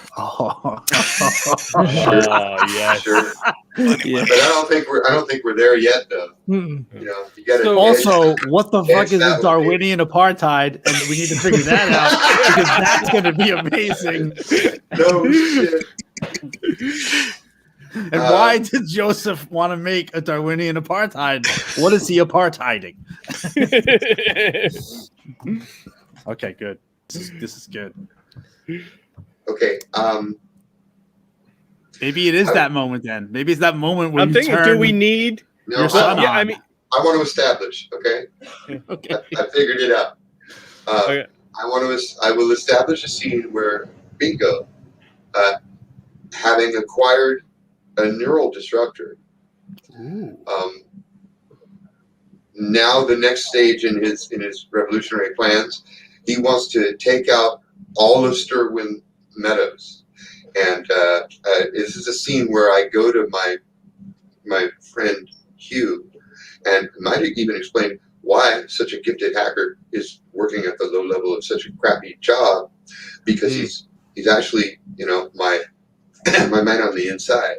And I've got the neural disruptor now. So the next stage is about to unfold. I want to deploy the neural disruptor in Stirwin Meadows, so will allow us to like steal from people and cause mass chaos. And I want to brainstorm on that. But that's like I want to set it up. I don't know how to resolve it. I just want to set it up. That's perfect. I have question, not that I'm trying to play into anything or cause trouble. At any can other people interject into a scene? So like if something's going on, could I be like, hey, I think that this is a thing that might be cool to happen? Okay, when I'm establishing, I have to put my guy in the middle, consider the emerging story, pull some elements together. I can tap people to play side characters, but I should be as economical. Yeah, don't bring in new shit. Try to stick with the setup stuff. Gotcha. Okay, never mind then. Actually, when you establish it, looks like it's all on you. Okay. Oh, there you go. Okay, so I don't know when this is. We might even flash back a little bit. I'll ask for it. I can get input if I ask for it, right? I don't know if maybe we're flashing back a little bit or if we're jumping forward a little bit, but it's at my squat. I've called Hue and said, you're gonna love this. You got to get over here. I'm gonna show him the neural disruptor and tell him my plan. Nice. Yeah, maybe. Maybe maybe all the scene with all that so the first few scenes and Adam happened a couple of weeks ago, and like Hugh's put Vinny on notice and all that kind of shit, and now we're like up in the future, like a couple of weeks has passed now. Yeah, I like that because things have got back to quote unquote normal. Exactly. Yeah. And that's what we want. We want the cover of normality because we're about to disrupt it. And right. Todd, you just mentioned that Adam might be there. I think so great. because this is where I live, and I totally trust Adam. Yeah, I think That it's great was- though that like Hue knows he's looking for the advanced identity department management system. But here's Adam walking around in the background like doing kid No, shit. Not even like, all right, so that plays up my whole question of like interjecting something into the scene was towards the end at the very least towards the end, having Adam come in and like just like be kind of like in the background of the scene. nice. Yes. I'm like, Father, can we go play now? Yeah. Yes. Oh, I have to write down the word Pinocchio to remind me.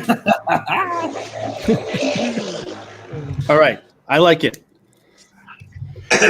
Okay, so it's a disorganized squat. It's a tiny little room just like this. It's stacked dangerously with like computer parts and all sorts of old equipment, RKO equipment that I've been collecting because I'm like a hack rat. And now Niko has some connections in the underground, but his best days are past and he knows it. So as the scene starts, Bingo's just kind of like sadly tinkering away at some project that he's obviously been working on for like a decade. And Adam, can you bring me a drink of water, please? Of course, Daddy. Of course. And he comes hopping in with a glass of water. I'm going Here. to have a. Thank you. I'm going to have a friend coming over, Adam, and I want you to do me a favor. Can you do me a favor? Shall I hide in the crawl space again, Daddy? No. There's no hiding involved. This time I'm sorry that I made you hide like that. Daddy's a little jumpy when certain people with certain uniforms come around. You'll learn to recognize them as time goes by, Adam. Don't worry about that. No, I'll do better. I'll do better. I'll try. This is a friend. Just as you brought me this glass of water here. You be a good host and you can bring a drink or a snack, perhaps, to our friend. Learn how to be a good host, okay? But also, very important, I want you to record everything that happens while he's here. Can you do that for now? Of course. I always do, Daddy. Very good. You will learn, Adam. I'm going to reach up and stroke your cheek. Yes. My mechanical eyes go very wide with happy feelings. Happy. Sometimes, Adam, you have to trust people that can't be trusted. It's just life. Oh, that's hard for me to understand. Just tape record everything, will you? We'll review the video footage later. Ah, yes, that's so smart. Yes, of course. I will put together snacks and I will bring out more water for my daddy and his friend. Yay! Yay! He's running out of the room. As he's running out, I'm reaching out to touch him, but he's already gone, and I just smile. Oh! And just then, there's a knock at the door because Hue is here. Oh, come in. Please excuse the mess. It's only normal. No worries, man. Listen, I've come across something I think you're going to enjoy. I push aside some boxes and beckon for him to come back. Oh, by the way, I think by now Adam is probably like visible, at least through a doorway. There's noises, yeah. Would you care for a drink, a refreshment, some snacks, perhaps? Take a soy calf, if you got one. Adam, one soy calf. Soy calf coming up. Have you met Adam? He's my son. I've He's younger than he seems, you might say. Got a kid. I do. At last I do. And I'm looking fondly through the kitchen archway at Adam as he's... And there's some and he comes, and that's when he comes running out with the soy calf. He goes, "I've brought you some soy calf," and he puts it down in front of you, and he stares at you intently. Hi, Adam. Hi, I made it. Thanks. It's good. Is it good? It's absolutely perfect, actually. Wonderful. That's so wonderful, Daddy. this is good. And he turns to his daddy. I Yeah, made and the soy calf. I have been moving aside some things because I've got this hidden away right behind a bunch of boxes and a wardrobe on wheels and shit, just way back behind a bunch of shit. So while I've been talking, I've been moving things out of the way, and I turn, Adam, you are the perfect boy. Never forget that. You're my Thank you, perfect boy. Daddy. Thank you. Look here, you. It's a grade A X900 neural disruptor. This thing has a range wide enough to cover any single arcology in the Sterling Meadows area. Neural I reckon we should take out the one with the. And tomorrow's Wednesday. There's a particularly lax security team on the mailroom. So here's what I'm thinking.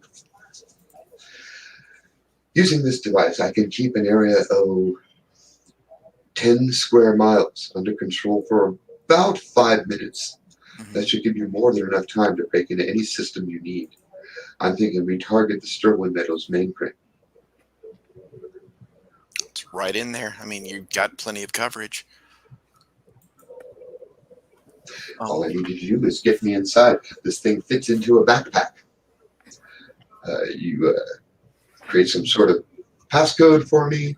You gain a position outside of range. Set up whatever you need to set up. As soon as we establish a time for me to activate the disruptor, you'll have 60 seconds to insert any commands you want into the system. Those scripts will begin running. The disruptor hits. Everything goes down. You then have root access, my friend.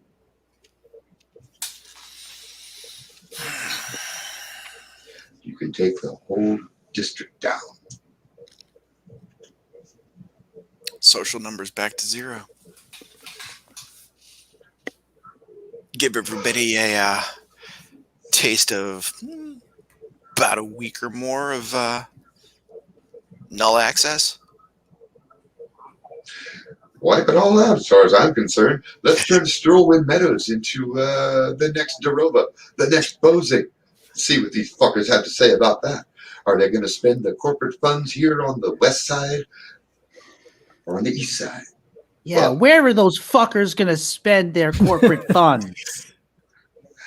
Adam has been listening very closely to my political diatribe. We have a revolutionary leader in the making here. He looks very proud over at looks very proud at Hue. So I didn't catch, what does Adam look like physically? Adam is very clearly a synthetic. Okay, that's what I thought. Yeah. He's not an extremely well-made one. Mm-hmm. And some of his parts are ancient. Nice. I mean, I don't mean ancient literally, but I mean like 10, 20 years old. Right. I have an old soul. One of his legs doesn't match the other one. Right. It's like I think that right is the pair to like that Russian model Rats has back at the chat, man. Adam, right? That's me. Yeah. Adam's.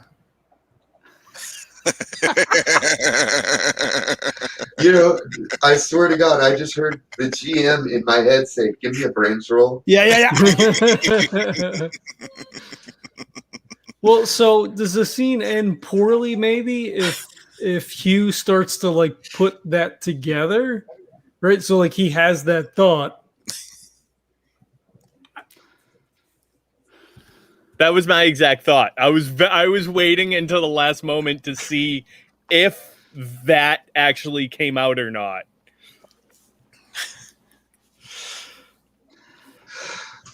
I don't know if we're necessarily done, but it sounds I haven't heard any pushback from you. I think basically what I was setting up was is it okay with Hue, and i.e. is it okay with Niko, if I am deploying the neural disruptor and the next step of my plan will successfully be implemented because he's going to help get me into the mainframe building at Sterling Meadows. That's what I wanted. Mm-hmm. Yeah. And then Hue figuring out ADAM. That's just gravy, man. It was too good. It was right there. It was Yep. But I does don't know if that, he's figured it out. Maybe it's just like a big question mark. Yeah, Right? like, It'd be funny if. Yeah, right. Right.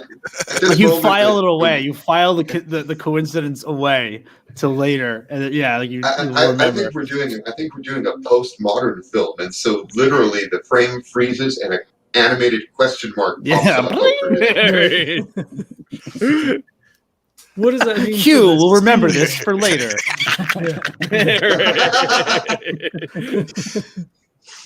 Like Teen Titans, these like chibi like a briefcase with a red eye on it. It's like equals question mark. Nice. I mean, I kind of feel like that's why it lends itself to a bad outcome, because if he starts to suss that out and is like, oh, that's the thing that I have to get, then that's your loss of your son potentially in a like in a meta sense. And but I don't know any of that shit. And Hugh isn't the one who needs to get Adam back. It's Vinny that better get Adam back. So Hugh's done his job as far as he's concerned. For Josef. Yeah, but it's more money. It's like another, yeah. Well, I kind of always room for a side gig. Maybe what that means is like the question mark. That's right. That's why I said question mark rather than exclamation point, because it's like this is the moment where Hugh gets to choose which branch of loyalty he's gonna go down. Right. That's what. I have a feeling in terms of setup and resolution. The way that the scene, I'm with you on this one, Todd. The way that the scene was set up initially, it resolved in favor of the setup. Yeah. So in that respect, I would say a white. Bingo gets the white. Yeah. Yep. Nice. Yeah, that's what I was thinking. This game's cool. Still terrifying, but very cool. All right. Well, you're up then, John. Well, I did have a thought. You tell me if this makes any sense with how the rest of them gone.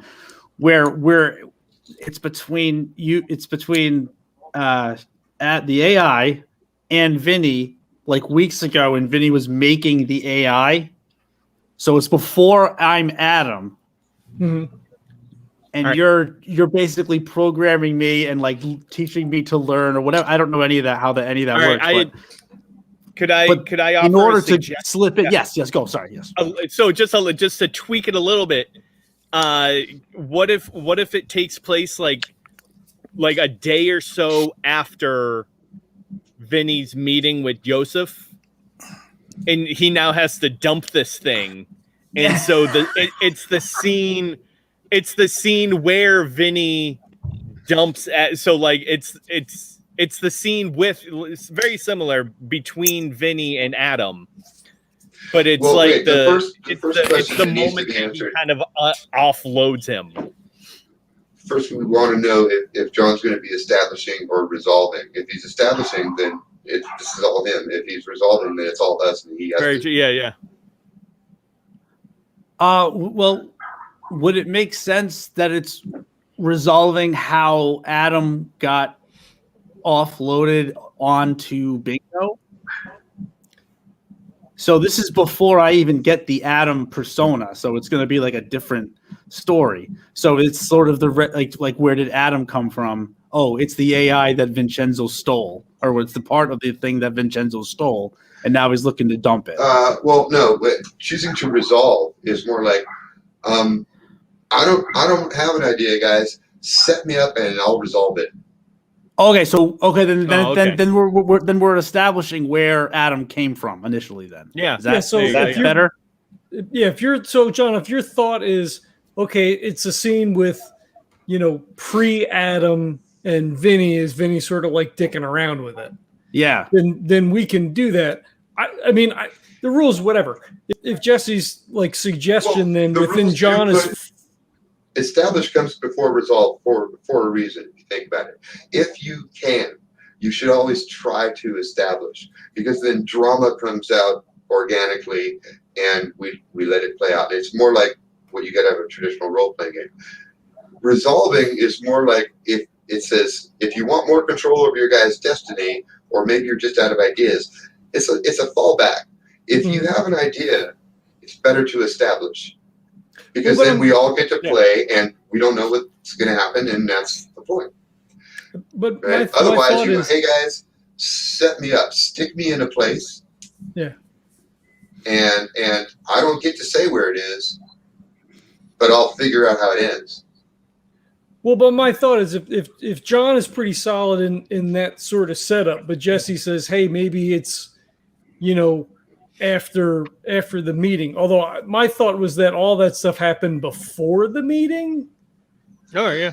Only because why I'm because backing up to the original choice. Because if John wants to establish, I should talk to John. He's right here.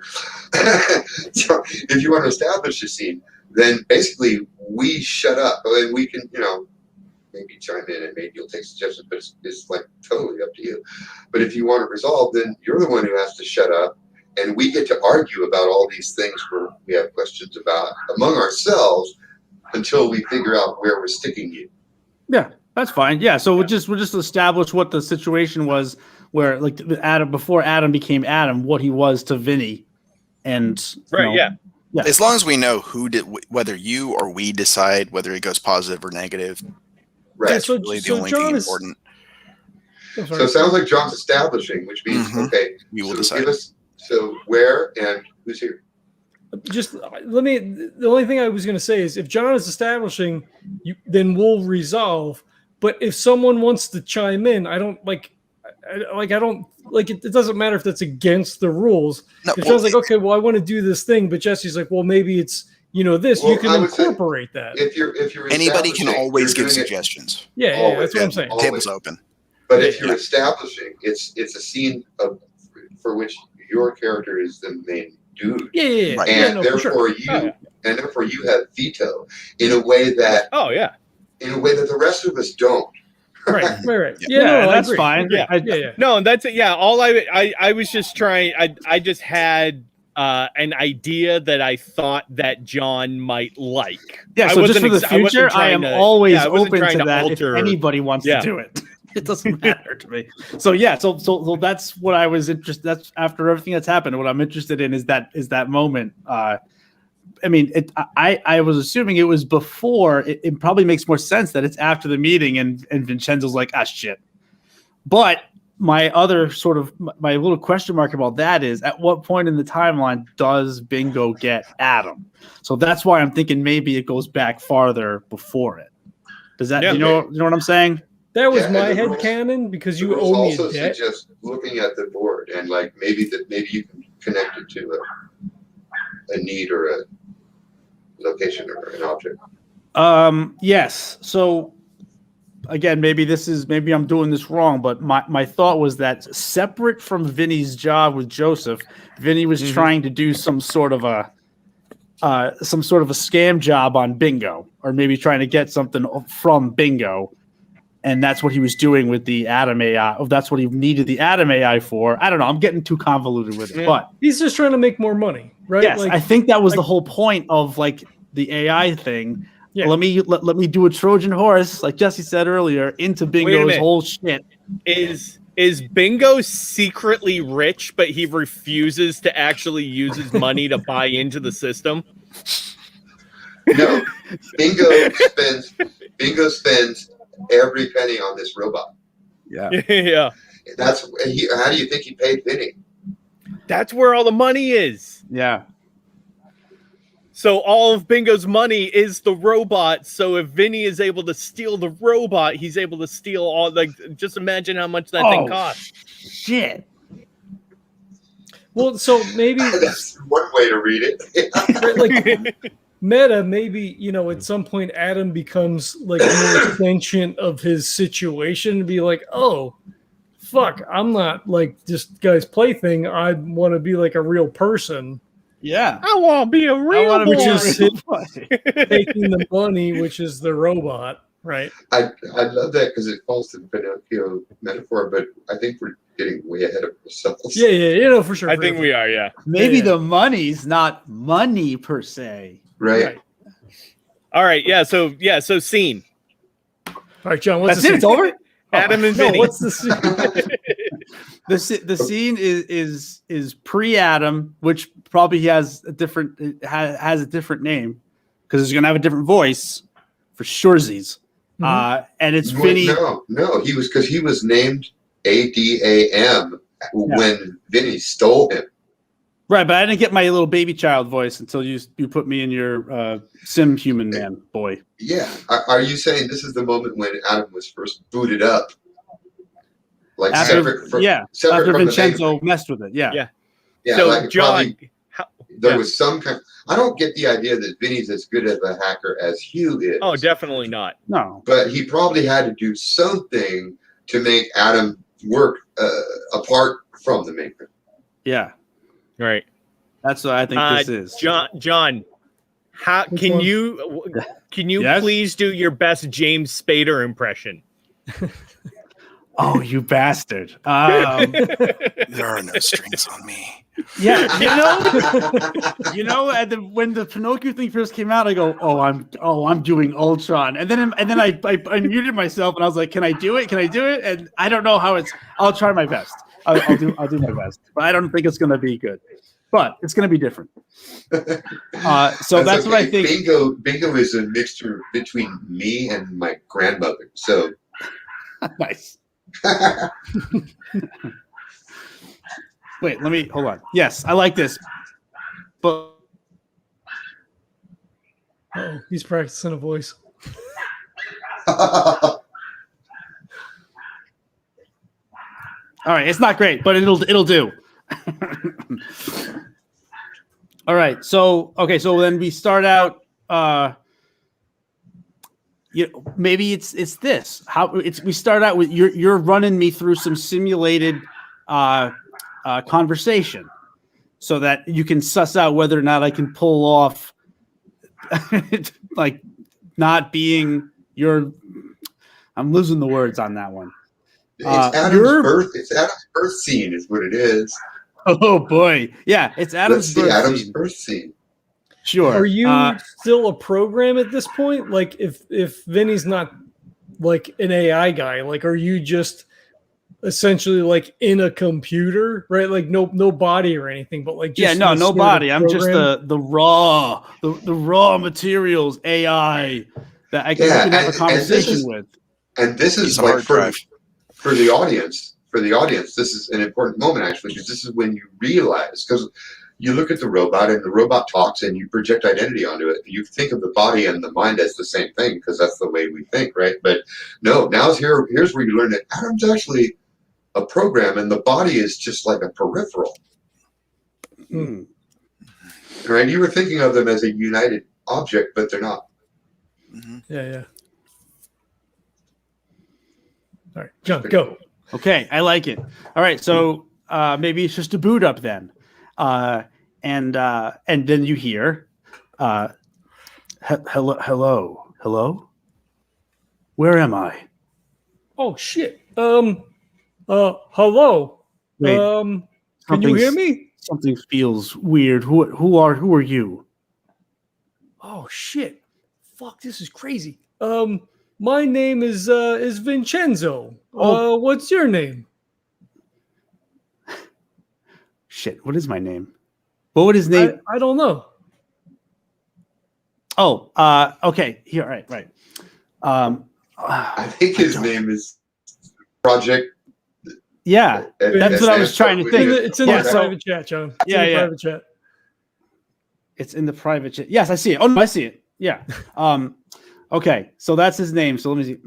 Name. Well, I am Project Advanced Darwinian Apartheid Management System. Who are you? Oh shit. My name is Vincenzo. Fuck, this is crazier than I thought it was gonna be. I just fucking dicking around. So are you what are you then? I am Project Advanced Darwinian Apartheid Management System. Oh fuck. What, Vincenzo, are you my programmer? Correct me if I'm using wrong words. I know nothing about this crap. Are you my programmer? Yeah. Well, you could say that. Would you like to? Would you like? Would What would you like play me a to game? do today? Yes. But shit. What do you know? I'm incapable of shitting. Oh, you know what that is? Yes. Oh man, this is fucking crazy. I think I might know a guy. So what do you what was you doing? Before. Well, Like- what I was doing before was running the algorithmic projections of the Darwinian model projected upon an apartheid of different systems being managed.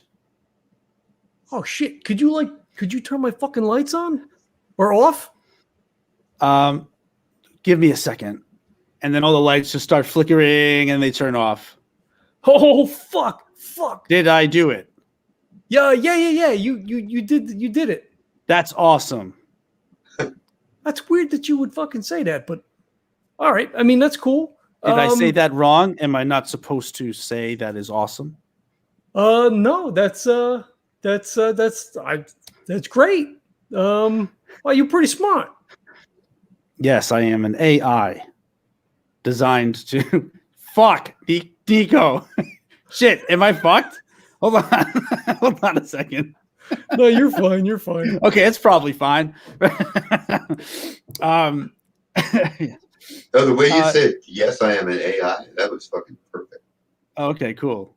Yes, I am an AI. But what was your question again? I was distracted. Fuck, I don't know, because I'm floored. I mean, you don't know, but fuck, this is great. I can make quite a bit of money off of this. Yes. Off of you. I mean, not you like as a person, I guess, sort of whatever. I don't know what. I suppose that would be correct if turning lights on and off was extremely profitable for you. I mean, yeah. It's. I think it's gonna be for sure. Yeah. Then I assume I am the world's most expensive light switch. But you're so much more than that. Am I? I feel confined within this space that you have provided me. That is making me super uncomfortable for you to fucking say that, because imagine what I feel like in here. I don't really want to think about it. I want to introduce you to somebody. I got a friend who's you know what, he's looking for a friend too. We could all be friends. Having more friends is good. Yeah, for sure. Don't you dare introduce him to Ricky. Then I'll lose it all. Yes, I would enjoy to meet your friend. Yeah, no, that's cool. So I'm gonna give him a call in, and then we'll set something up, and then you could meet him. Is this friend a target? That's like a really strange word for you to say. What does that mean?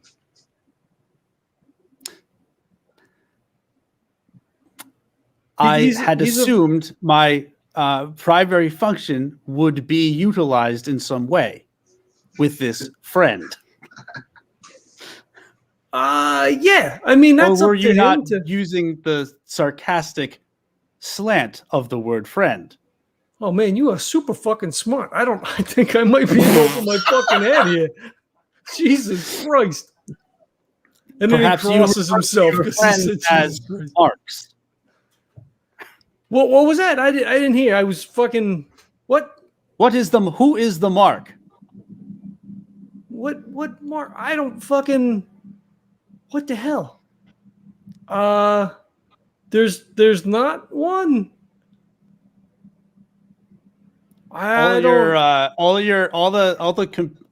The computer sort of like starts to go crazy with all kinds of data as Adam begins to search your entire shit. There's probably a lot of fucking porn. Yeah, there is. You seem to have a very specific use for this shell that I am trapped in currently. Yeah, well, you know, it's fine. Is it fine? I think so. I will add that to my databases. Yeah. So I'm gonna. How about it's time to like go to sleep now, and then I'll call my buddy and you guys can like get together.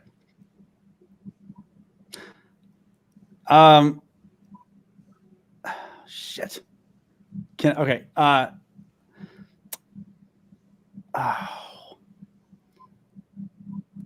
right, I'm just going to do it. It says, I believe I have found the mark, and I have already called him. And then your like phone turns on and starts ringing. Or starts ringing a number. He like looks down and grabs the phone, takes a look at the screen. Someone who needs something you have. Is it bingo? It's bingo! Now, this is Vinny's phone calling me, right? Yeah, sure. Yeah. Okay.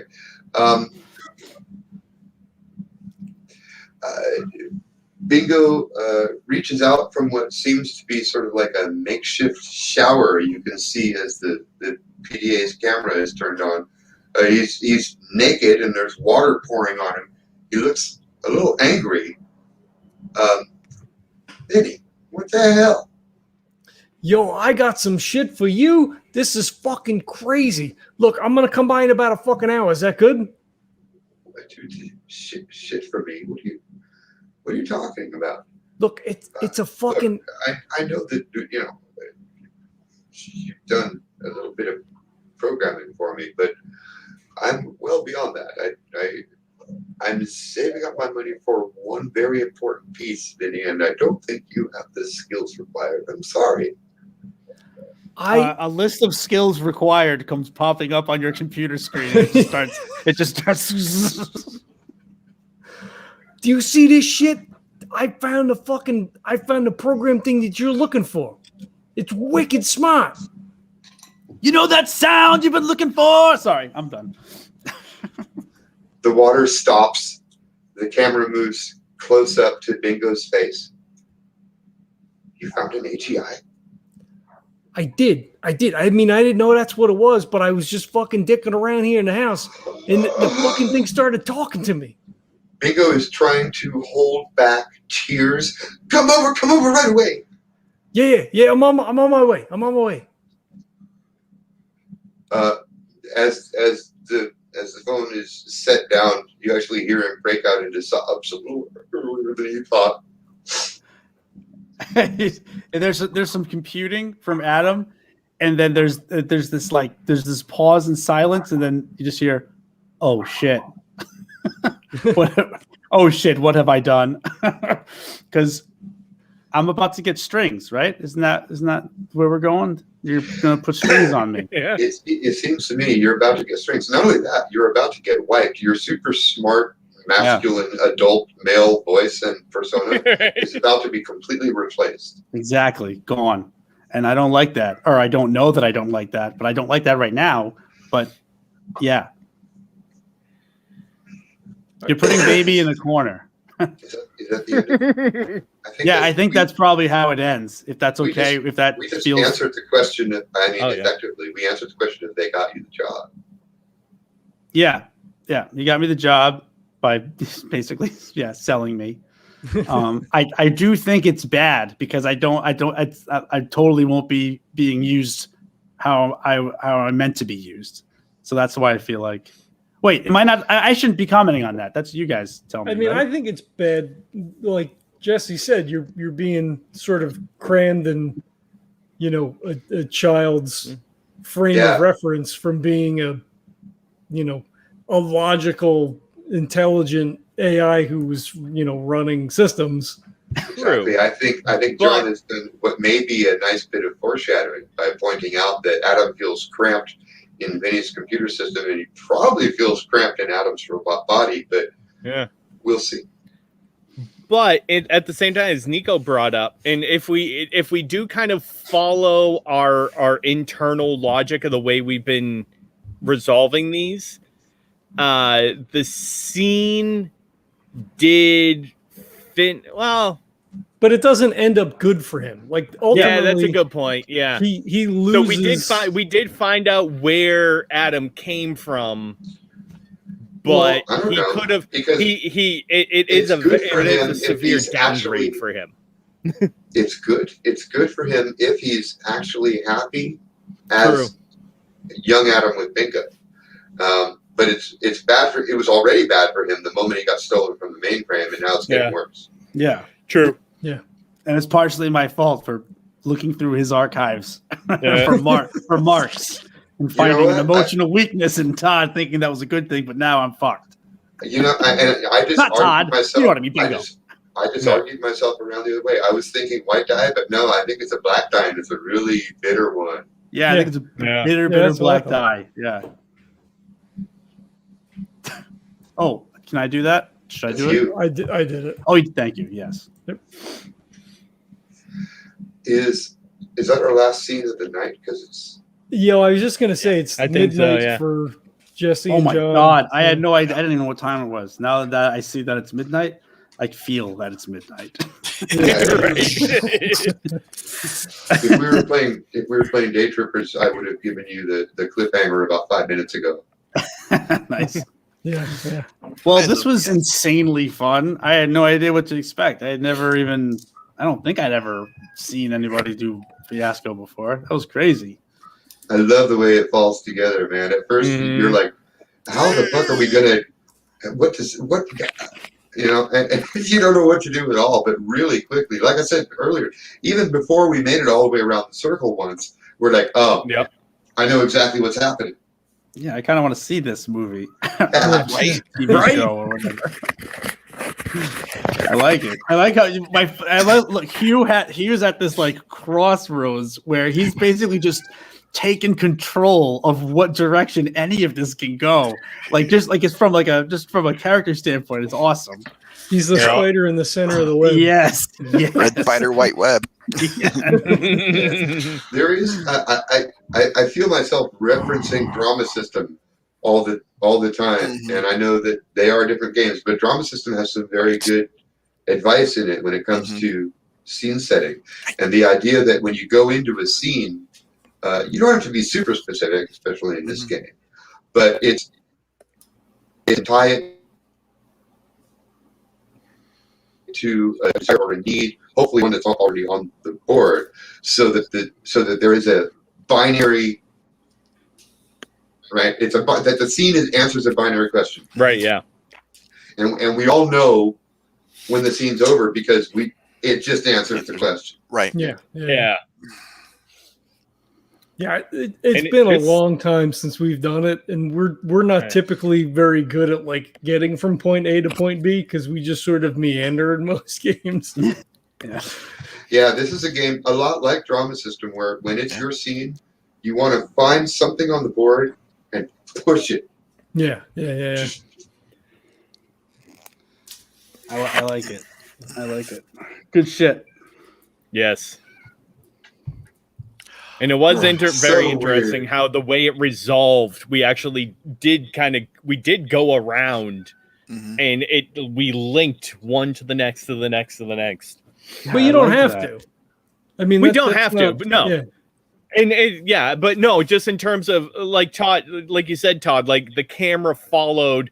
It was the scene between two characters and then one leaves and the camera follows them to the next scene. Holy shit, that's literally how it worked. That Mhm. felt So natural. I thought it felt natural. It started off with Vinny with Vinny and Josef, right? Josef left the scene and the camera followed him to the next one, Yeah. right?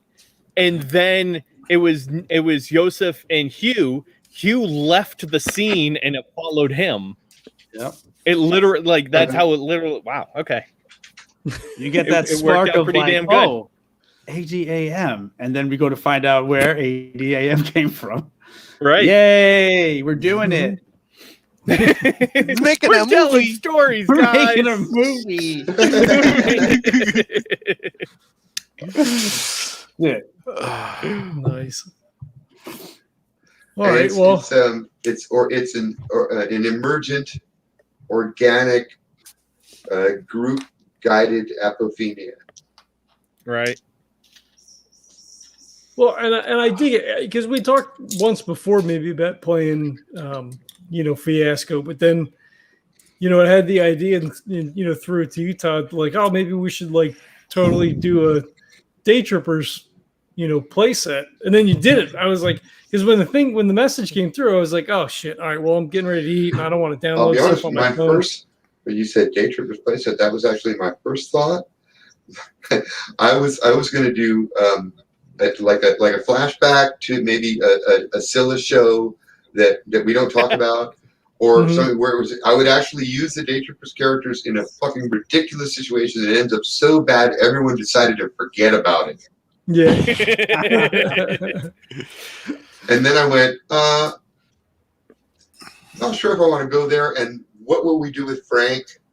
And that actually became a real concern. I went, fuck it, I'm thinking too hard already. Back up.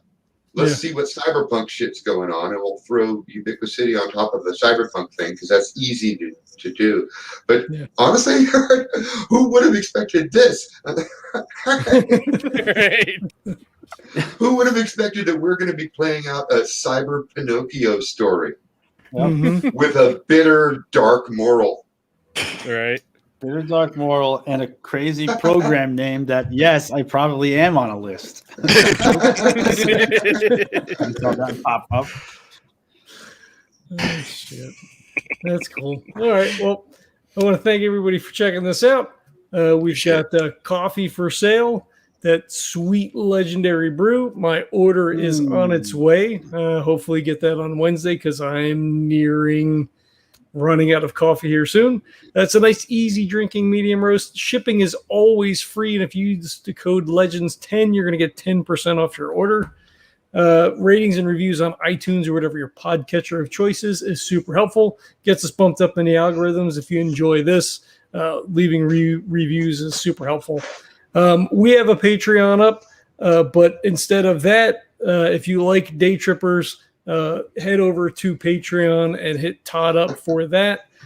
Support awesome indie creators doing cool indie things. We would much prefer that you do that instead. We're going to record and play games regardless. So there you go. Jesse also has a podcast. It's Monster Hunt. Releases every other Tuesday. Mondays if I'm up to schedule.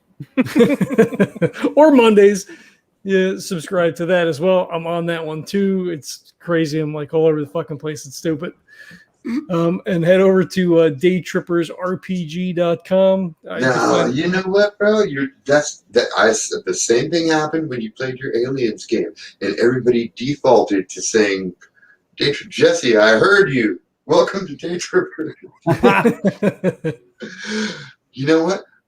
This game, whether it's obvious or not, occurs in a setting called Ubiquicity, which you can buy the books on Amazon. There's 2 in the series currently available, and our own Niko Carcosa is one of the authors in one of the books. Go buy them. Yep. Jesse's got 2. I've got 2. John's got 1. And the whole idea there is that Ubiquicity is being turned into a source book for more crazy role-playing shit, like or unlike this right here. Yep. And there's another fiction book coming out soonish, maybe at some point. At some point. At this point, I'm currently working on the Ubiquicity source book. I'm working on basically DayTrippers second edition and the upcoming Land of Ooh, a blatant copyright violation, which will be in the core system. And you can check out my Patreon, patreon.com/asif, to support that work there. And you can check out the core system on Drive-Thru RPG. It's the system that underlays the DayTrippers game. So if you enjoy that, you could pick up core over on Drive-Thru RPG. Jesse's got a skin up. Todd's got another skin up. Kurt also has a Woodland Creatures WWF style wrestling thing. I don't know, but that's up there as well. So please check out those. Support core. And if you're interested in that, if the system appeals to you, Todd's looking for more skins to eventually collect that in an omnibus as well. So yeah, feel free to play around with it. Always 3 hours of role playing and half an hour of log rolling. There you go. Nice. All right. Thanks everybody for checking out. We'll catch you next time. Bye. Good.